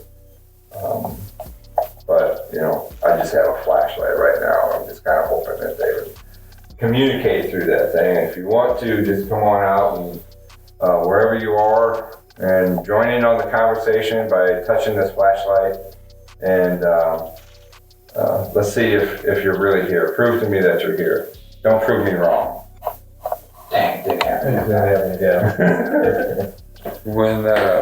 So this has been actually a pretty active night, at least by our standards. We've seen some things that we can't explain, and we definitely have some cool footage with the girls. Is this under the standard for all-nighter, or is? As far as the activity? Yeah. I mean, it really, when I do a 1 hour walkthrough on an investigation, anytime somebody asks me to come and do that, I always try to do a 1 hour. Of course, I've done this building before, so I had an expectation of what I've seen before on my evidence, and it's truly not living up to that. But I don't see it as though you have to be there at a time, and in all regards, coming back tomorrow, we might find more evidence happening than what we would find tonight. It's just, it's kind of give and take. It'll come and go, kind of like the wind. But I've had some investigations that were very active, and especially the more people that you have, it seems like. I don't know if they just try to drain the energy of some people. That's why I try to keep it announced to the team at the beginning. If you really start to feel despair, you start to feel dragged down, that means that your energy is being taken. I mean, they're trying to use your energy, or they're trying to possess you. I can't say that I've ever been possessed, but I know that I have had an out-of-body experience, which ironically was in a place that was like right across the street from my house. but it was an old auction house and many different type of businesses in its heyday. And I actually was sitting down, and it was always about 2:30. And this is like my wife and I, we have this little thing going. Once it starts hitting about 2:30, and if I can make it past that, I'll be okay. But about 2:30, I try to fall asleep, and I've had too many audio recordings of me snoring. The team members have gotten that, and they get kind of upset with me because they trying to figure that one out. But this one particular time, after investigating it, I used it as a training grounds for a lot of new investigators that want to be part of the team.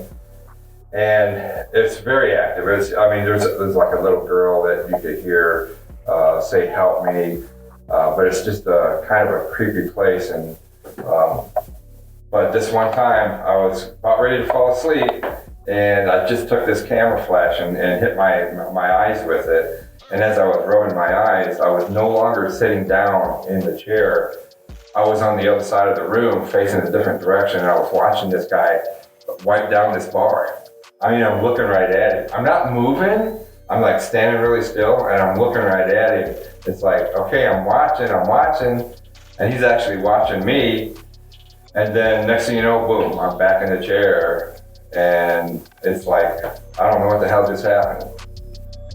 Last but not least, what I found most fascinating wanting to go on the hunt was just being a part of an old house and seeing, like, I wanted to find like a trap door or a hiding door or a hidden door behind a bookcase or different symbols that were on the walls or carved into the doors or anything like that. And we found some stuff, and it's pretty interesting. I'm not going to give you everything because it's not all concrete, but we're doing a little bit of research on what some of the symbols could mean that are posted on the doors and the window seals. So. Like, I really enjoy being in this because of the antiquities, and I grew up in this county, and this is all about the county antiquities. With Smokey the Clown that was here, and it was very much part of Fremont.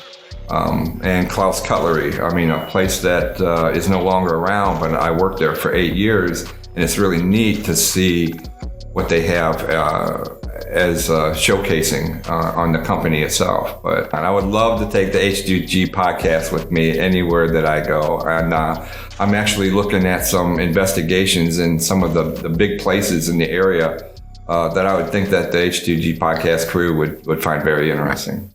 Welcome back to the H2G podcast. It's time for my favorite part of the show, and we are joined by a very good friend of mine from some years ago. We won't say how many. Miss Brandy Zapata, how are you? I am doing very well. Thank you for having me.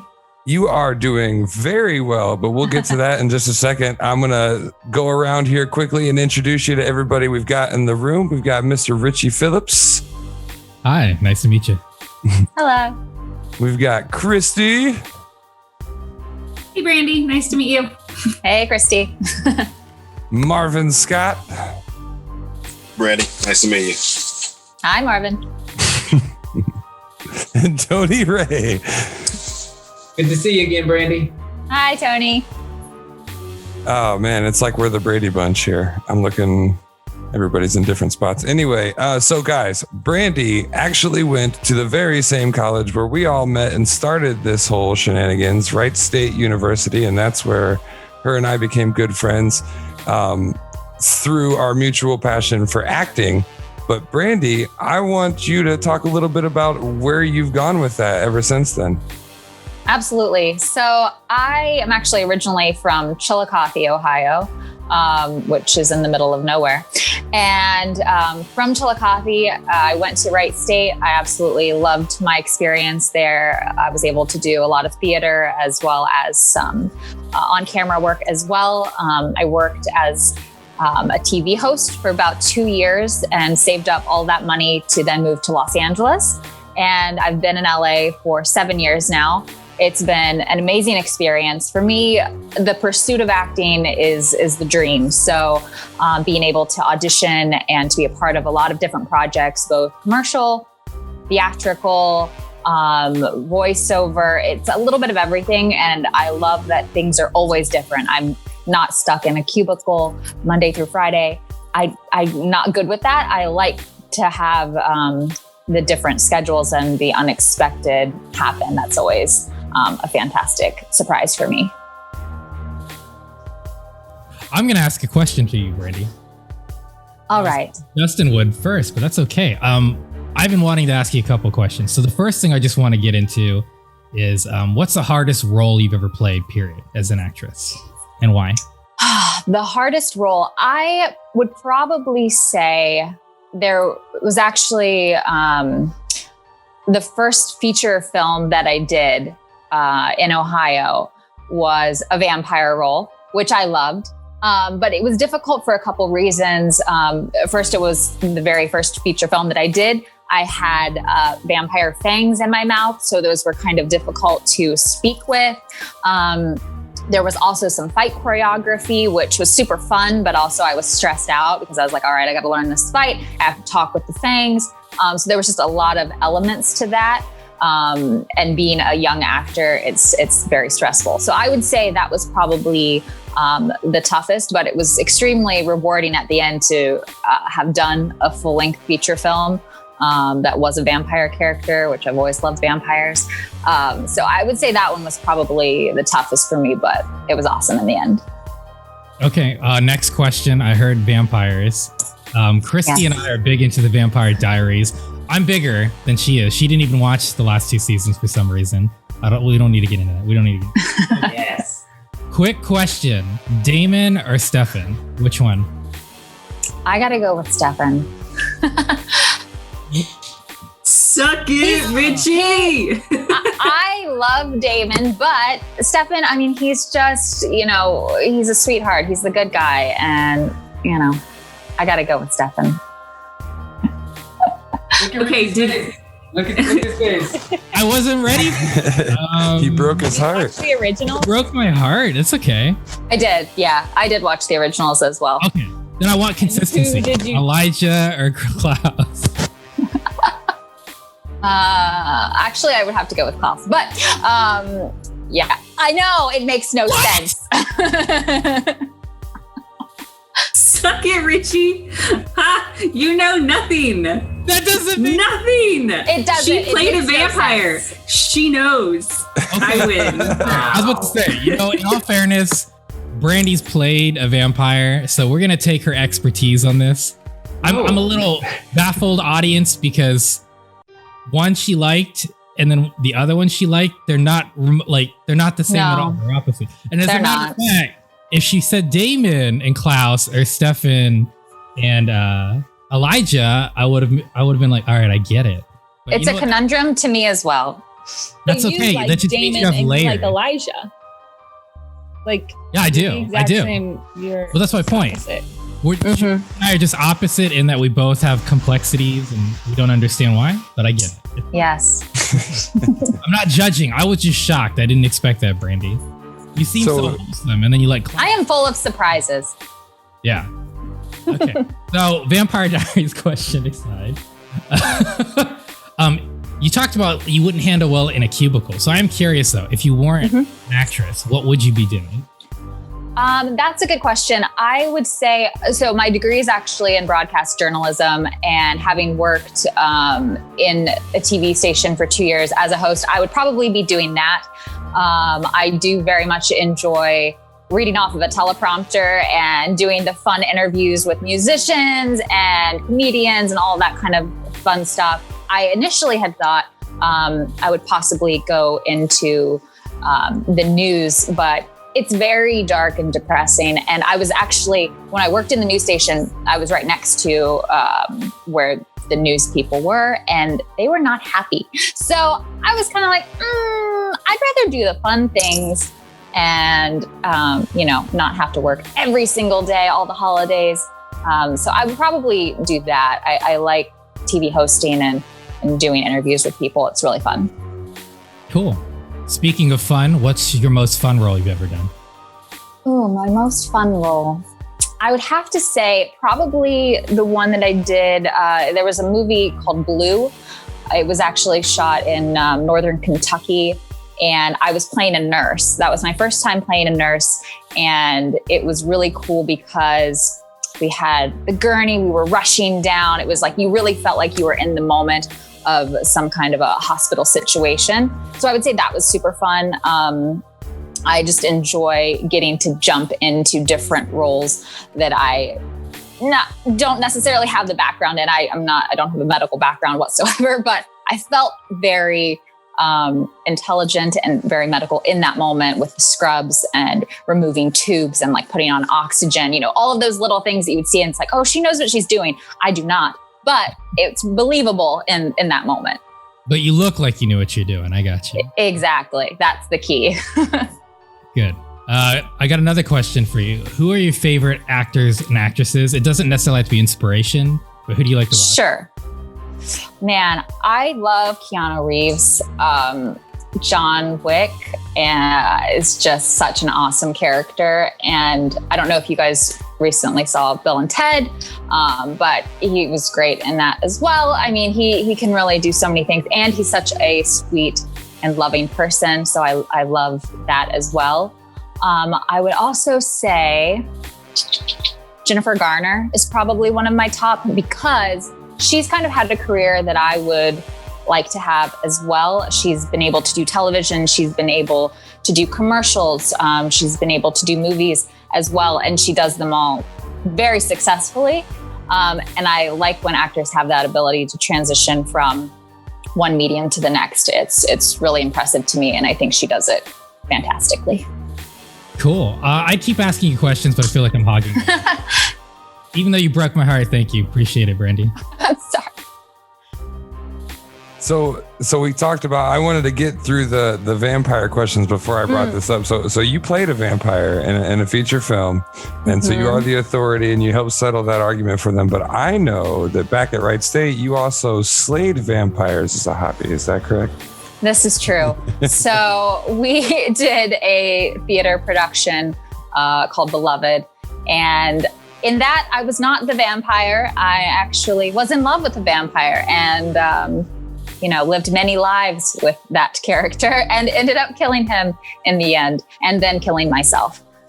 So it was dramatic and probably one of the most fun roles that I've had in a theater setting because of the blood that spurted out into the audience.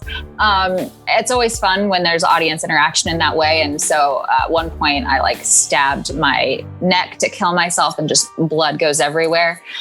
So that was super fun. It was a great production. The whole cast was amazing and I would definitely do it again. Well, we might have to send word to Ian and see what's going on with the revival of that. A reprisal. Yeah. Absolutely. I think that's when I knew we were friends, is when it comes to the day of okay, is this blood thick enough? Oh no, we need bigger blood explosions. And that's coming from Brandy, not me. That's something that I would say. Yes, more blood is a good thing. I'll have to dig back into the pictures to see if we can figure out what row. We got pretty far. We took a picture of what row. It was 5, 6, 7. Yeah, I think about 5 rows at least, which is pretty good. Justin, this is all I heard. We became really good friends back then when you stabbed yourself in the neck. That's all I took away from the That was the main takeaway. Did you at least label the rows like they do for Shamu, splash zone? I don't think the audience knew that was even a possibility. I think the front row might have known, but everybody else, I think it was a surprise for them. So, sorry. That's amazing. That theater, the black box, or not the black box, but the little side stage at Wright State, that's home to a lot of surprise shows, really. And that was one of my fondest memories for sure. Yeah, I will Brandy say, was killing vampires, and then she became one.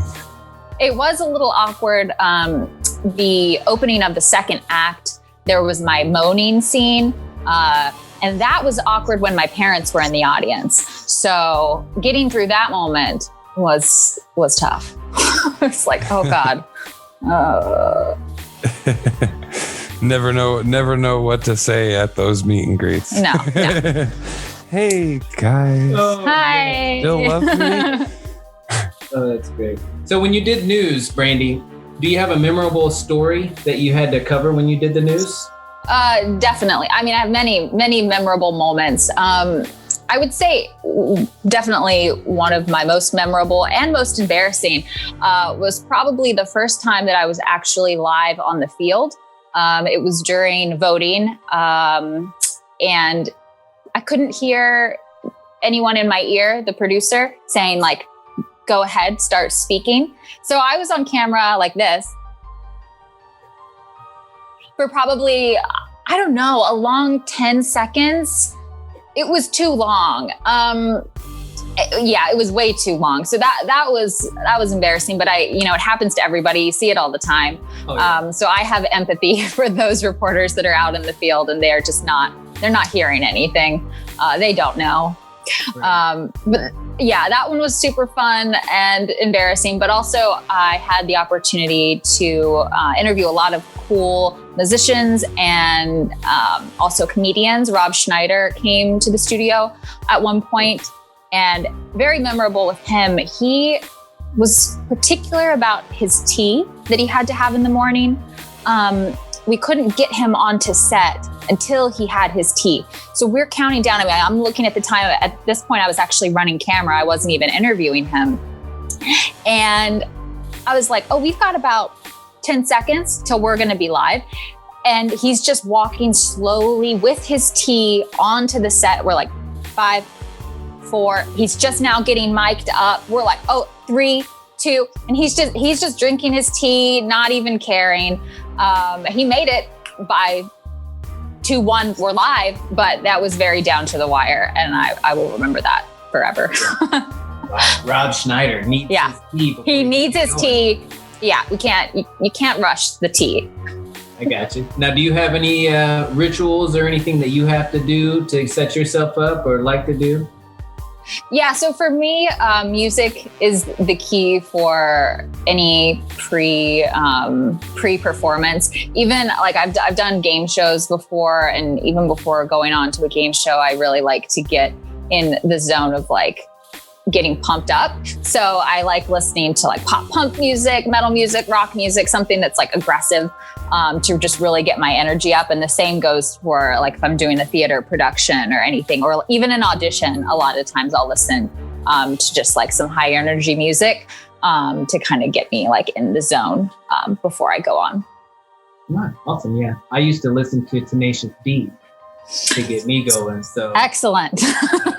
Oh yeah, it's really out there, but that's what I used to listen to. So I totally understand that. If I was just coming up and I wanted to be an actor and I'm just struggling, what word of advice would you have to tell me to just keep going? I would say that you as an actor cannot necessarily be result oriented, meaning that you can't necessarily take your joy from getting the role. If you're getting the audition, if you're creating, whatever you're doing, you have to take your joy from that journey rather than like, I got this role, now I'm happy, because you're going to get rejected so many times. I get rejected every week, and you cannot let that stop you. You have to have the confidence in yourself to know that this is what I want. This is what I'm going to do no matter what. And you have to take those no's in stride. I actually keep a spreadsheet, and I encourage every person that wants to be an actor to do that, just to keep a spreadsheet of what auditions you've done, what callbacks you've gotten, what productions you put together yourself, just to kind of have a list of this is my accomplishments. Even if they were no's, even if you got rejected, it's still, you were selected from a pool of thousands of people, and that in and of itself is a huge accomplishment to just even get in the room. So I would say just don't necessarily take that result and connect that with your joy. You have to have it already and continue that regardless of the no's. Well, that sounds like my dating advice. Yeah, keep going. Don't keep a stop. spreadsheet. Yeah, and keep a spreadsheet. Be organized. Brandy, I love your mindset on persistence and just not giving up. I love your advice that you just gave for actors. That's really important. I had a question for you. So when you get a new script or a new audition just coming up, take us through that creative process. How do you prepare for a role? Definitely. So I actually just did a self-tape yesterday for a role that I got maybe the day before. So sometimes you don't have a lot of time to necessarily do work on the characters. But I always try to do as much research as I can with the information that I have. So as soon as I get an audition for something, I look back at what headshot I submitted, what the descriptor words are, and kind of get a mental picture in my mind of who that person is.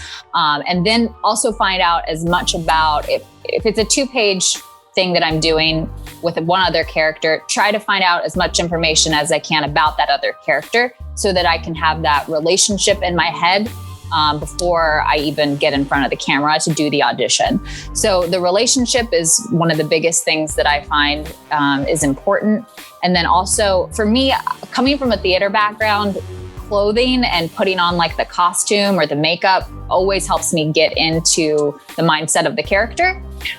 So selecting whatever I'm going to wear and how I'm going to fix my hair, if I'm going to do like a dark lip, if it's like an edgy character, little things like that really make a difference for me to like get into that character. And I think that just comes from doing theater for so long. You kind of put on the costume and you become this other person. And so I kind of still do that even whether it's a commercial or a theatrical, movie or something like that as well. It still applies. Thank you, Brandy. And you mentioned you've dove into so many roles in your 7 years of experience. Is there a role in the future that you are dreaming about that you would love to tackle? Yes, I would say I really enjoy things that are in the supernatural realm. Like we already talked about vampires, but I also really like, witches and people that have these powers that are not of this world. So any kind of supernatural character would be really fun for me to try. I don't know if you guys have seen The Magicians, but I love those types of shows where there's that supernatural element that kind of takes you out of reality. So that would be a role that I would definitely want to do in the future. I would also say I love just dramatic television in general, things that are not necessarily in this time period. So Game of Thrones, Outlander, period pieces are super fun. So I would very much enjoy doing a period piece in the future as well. Nice. Really enjoy and love your enthusiasm.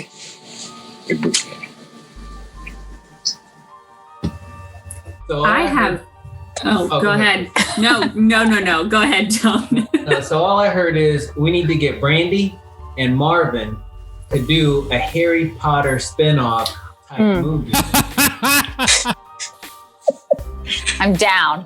There Send we me go. the script. I've got a link to a villain if you need one. I'm not. I got a confession, Brandy. I'm not the biggest Harry Potter fan, but as an actor, I do not judge characters. So, like you, I would do my homework and my due diligence, and I make sure it's a good Harry Potter movie. Yes. I would totally watch that. I think you should work on that, like right now. We'll make it happen. We can do it. We'll make it happen. I have. Christy won't want me to live in the movie, but that's okay. Marvin would have to die in the movie. Yeah, I'd have to die. He would have to. There would have to be like bears. 5 minutes into it. Bear half human. Jokes. Yeah. Yes, I want Marvin to get eaten by a bear because he's too sexy. Mm-hmm. That's basically what that comes down to. But I just have like a basic question. If you could have any superpower, what would it be? Superpower.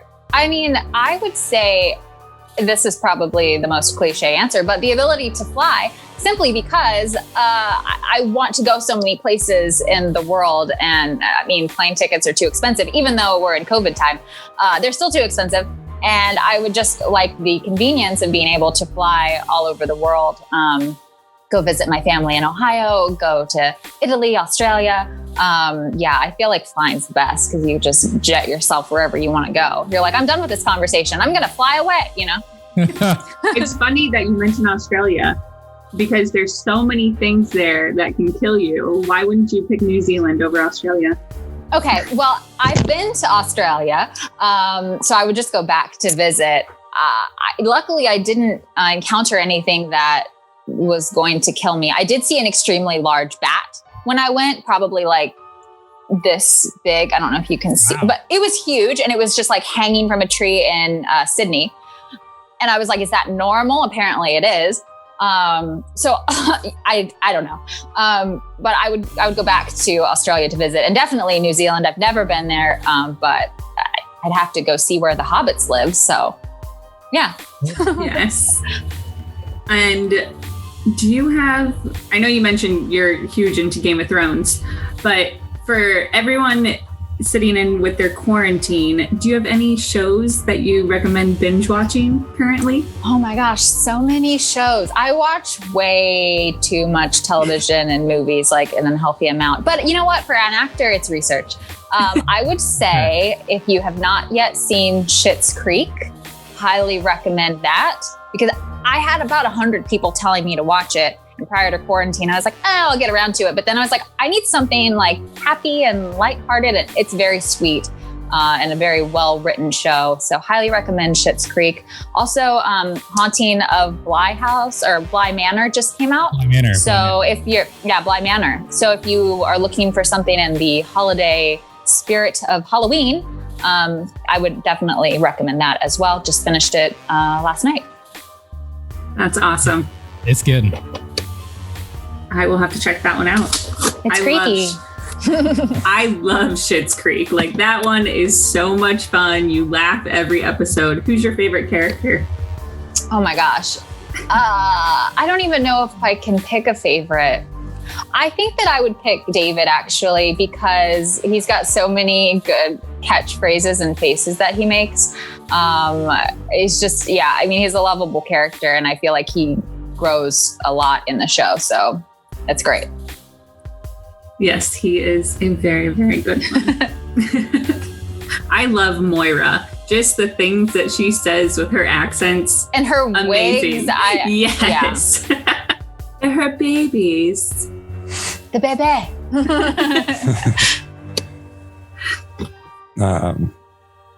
Well, and does anybody have any other questions for Brandy before we... Yeah, I got one more. Okay. Brandy, I feel like we've talked a lot about everything but you. So I want you to tell us a fun fact about you we don't know. A fun fact about me. Let's see. I can wiggle my nose like from Bewitched. You guys want to see? Oh, we're on video. Oh my God. Yes. I just cast a spell on all of you. I've got another fun fact about Brandy. She can rap. What's the name of that song? Look at me now. Look at me now from beginning to end flawlessly. Yeah, that's true. I will not be doing that, but the language is rather explicit. I've actually been trying to learn Godzilla, Eminem's song. If you guys have heard that, it is crazy. I have pretty much the entire rap down until the last, I'm gonna say like 15 seconds, which is when he just goes insanely fast. But yeah, it's a tricky rap to learn, but I'm taking it as a challenge. So I'm still waiting on your rap album. I think you can do it. I was about to say, is there something in the works here that you just... No, there's nothing in the works. It's really something funny. Whenever you go into auditions, they often will say like, oh, just what's something random about yourself that will set you apart from the millions of other actors that we've seen. And so it's always good to just have these like little things that you can do, like wiggle your nose or do a rap from a song when you are a very pale white girl. And then they're like, oh, this is surprising. So yeah, it's good to have little tricks like that they will remember later on. Okay, one more question for you, Brandy. I've only been to LA twice. Gotta confess. Mm-hmm. So when I go back, because I'm gonna go back for obvious reasons, where should I go to eat? Where is your hot spot in LA? I would say 2 places. Fat Sal's is number 1. It's a small chain where they have these massive sandwiches with like French fries and mozzarella sticks and chicken. It's not healthy, so I hope that you're not like going for health reasons. Yeah, tater tots, anything like that you could think of. It's on the sandwich, and it's like a huge hoagie sandwich. So I would say Fat Sal's definitely. And the second one, there is a little corn stand that is in Lincoln Heights, and he's called Corn Man, and he comes out from 11 p.m. until about 3 a.m. in the morning, and he has the best elotes you will ever have in your life, which is Mexican corn for those who don't know. And it's amazing. He has a huge line of people every single night. He has like a 4.9 on Yelp with like hundreds and hundreds of reviews. So go there. New question, actually, because I'm driving. How do you deal with the traffic over there? Because the traffic's bad here, but the traffic in LA is crazy. Mm-hmm. How do you deal with that? How do you make sure you're on time for auditions and all those things? I hate driving. I hate it. It is the worst. I think in Los Angeles, luckily, so I live in the Valley, and I'm in a pretty good position to get to different studios fairly quickly without having to jump on the freeway. But I'm a person that it's like you always have to leave probably an hour early, honestly, just to get there on time. And it's something that you learn as soon as you move to Los Angeles. Like you have to leave early because there could be an accident. There could be a semi that flipped over. There could be a wildfire that is like burning down the freeway and they shut down the 405. That definitely happened. And you just like get stuck there and there's no way to predict that. So you just have to leave early and know that there could be a catastrophe around the corner. That's what you have to do. But I always have my music blasting to get me through the rush hour traffic when it happens.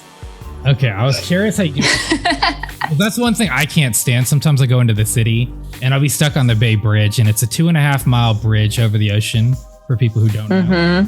And I'll be sitting in that thing for like 40 minutes not moving sometimes. And it's just like, there's only so long you can take listening to music when you're not moving and you're just looking at the ocean. And there's not like whales and dolphins and cute shit. You're just staring into like this and nothing is happening. It's awful. I don't know. It is a good time, I will say, to make phone calls. If there's some friend that you haven't talked to for a while, I try to call and I'll be like, well, I'm driving home and I could be here for the next 45 minutes, an hour. Let's chat, you know? So I would say, yeah, traffic is a good opportunity for phone calls as well. See, look at her. Always turn something into a positive. See, I don't have that approach. I got to work on that. So I learned from you today. Get it. Well, Brandy, I want to thank you for coming on to the H2G podcast. It's so good to see you again. I hope that we can do this again soon and maybe work out a deal with J.K. Rowling on the next, the next Harry Potter film and get that in the works. Do they have to go to a book at this point, or can they go right to the movie? Do we know? That's just, straight to movie at this point. Why not television series? We could just keep it going for like 10 seasons. Yeah. Really just rake in the money at that point. I miss your brain. Brandy, one of the things that we do on the show is called The Last Word. It's a whole segment where we kind of give our farewell to the people for the week. But another thing that we've picked up on doing is letting artists do the same. So it can be just a word of advice, a quote, and then just let us know where to find all of your content, your website, things like that. Awesome. Okay. Well, for my last word, I would say love above all else. And no matter what you do it with love every single day if you can. And then as far as where you can find my stuff, brandyzapata.com is a great place. You can find me on Instagram, Brandy Zapata, on Twitter, Brandy Zapata, on Facebook, Brandy Zapata. I made it very simple. And I would also say keep your ears open. I actually just booked a voiceover role for Overstock. So you might hear that on the radio. You might see it on TV, but it's for the holidays. So it should be coming out very soon. Awesome. That is Brandy Zapata. You're watching the H2G podcast. Don't go anywhere. We've got Brandy's last word. We're going to give ours in just a few. Be right back. All right, guys and girls, you just saw a whole bunch of stuff. It was great. It was fun. The experience was amazing. I'm a little jealous because I didn't get the interaction that I wanted to get being here. It seemed like it was following Brooke around and Brenda. And I tried to sneak in and stay on the outside while they were inside rooms to make it happen. But I just want to thank everybody for making this happen. It was a lot of fun. Brian, any last words or anything? No, I definitely felt great to have H2G podcast crew with S.I.N. And I'm definitely looking forward to more interactions in the same. So appreciate it, guys. Absolutely. Yeah, we're definitely going to try to get back together and make sure that we can do this again. It was definitely an experience. Miss Shelley, anything you'd like to say? Nope. Totally enjoyed the experience. Glad you guys could be here. Glad we got to meet some of our spirits. Absolutely. Miss Brenda, anything? Nope. Nope. Thank you for coming. Miss Brooke? It was an interesting time. Absolutely. Doug? I'd just like to say former and future anything champ. Oh, he's calling some people out. You That's hear what he awesome. said, Marvin. You hear what he said. He said that. Justo, any final words from you? Yeah, I just want to thank all of you guys. This has been awesome. I was, kind of stressing about how do you shoot a ghost hunt. I've never done that before, but it ended up being a lot of fun, kind of easy to shoot, really laid back, creepy, definitely creepy, but I'll do it again. I'm excited. Let's do it again. Absolutely. With Miss Shelley, we're gonna team up and possibly do a documentary about the museum that's in Fremont that we did the ghost hunt for. So that's something that's interesting that we're looking into. And also, side note, there's some symbols, and I know you heard about them. We're doing a little investigation on that as well to see what we can find. So thank you all. And you're watching the H2G podcast.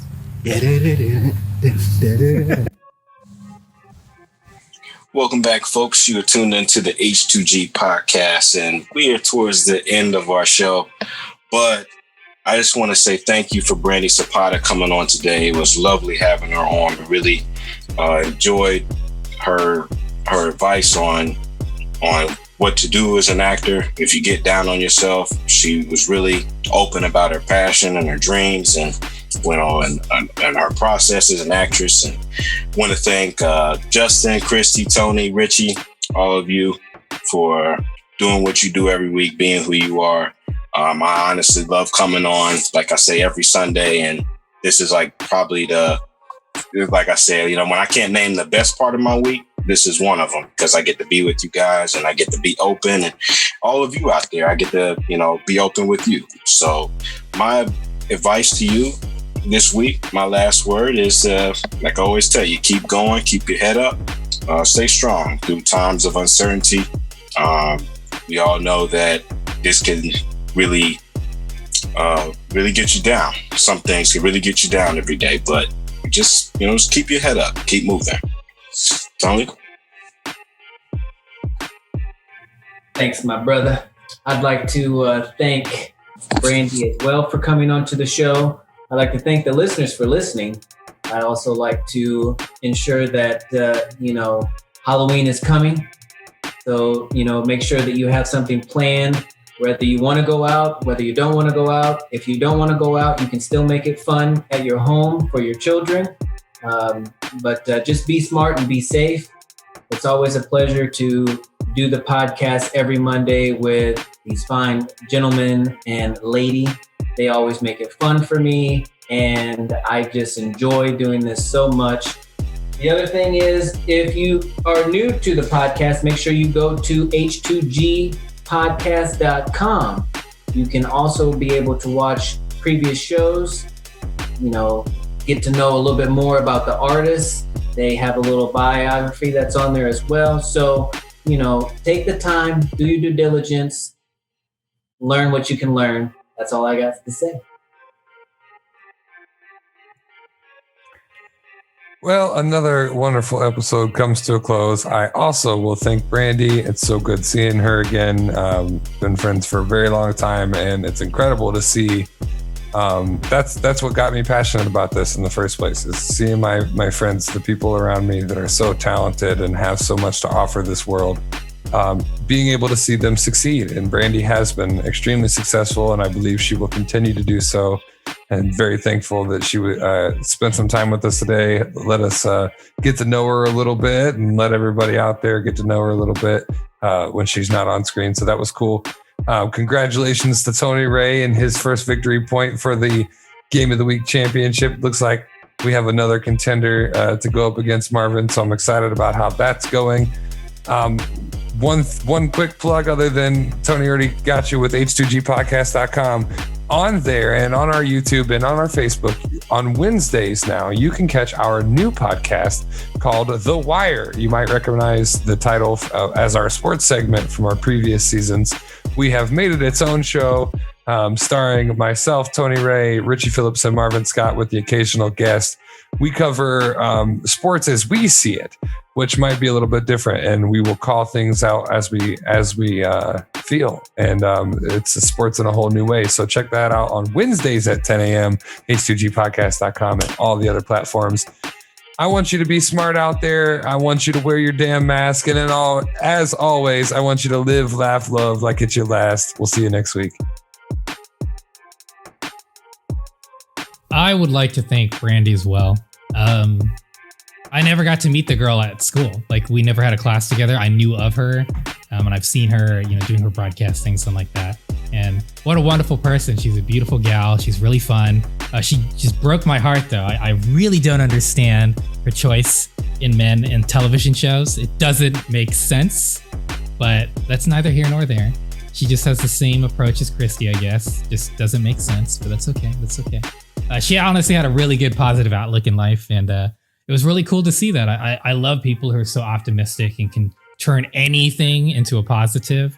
And I really noticed that in our interview with her, is she was just very positive and optimistic and found ways to make the best of something. So I think that would be what I would suggest to us all as listeners and as the crew here, is just find opportunities regardless of what's happening and the circumstances involved, and make the best of them like she did. So that's all I got to say, and we'll let Christy have the last word. I would also like to thank Brandy, but for the opposite reason of Richie, I want to thank her for proving me right. She played a vampire. She chose our side with Vampire Diaries. And it just really makes me so happy to just prove that Richie doesn't know anything. I love you, Richie, so much, but you keep giving me so much shit, and it's done. Everything is done. Like, we're good there. Like, you can't argue it anymore. Even though you will, next week, it's inevitable. It's gonna happen. But I just want to thank her. She really was just so positive and just gives us a good reason to just stay positive. I don't know. Like, she really is just a great person, and she's so gorgeous. You just love her aura and everything. But I do want to say, anybody out there, drop your Halloween fails in the comments, because we would love to see them. It would be hilarious. I know my Richard Simmons was terrible. I will drop it down there and you can get a good chuckle. But yeah, have a great weekend or week. Yep. I'm sleep deprived, parents stuff. All right. Well, thanks for listening to H2G Podcast.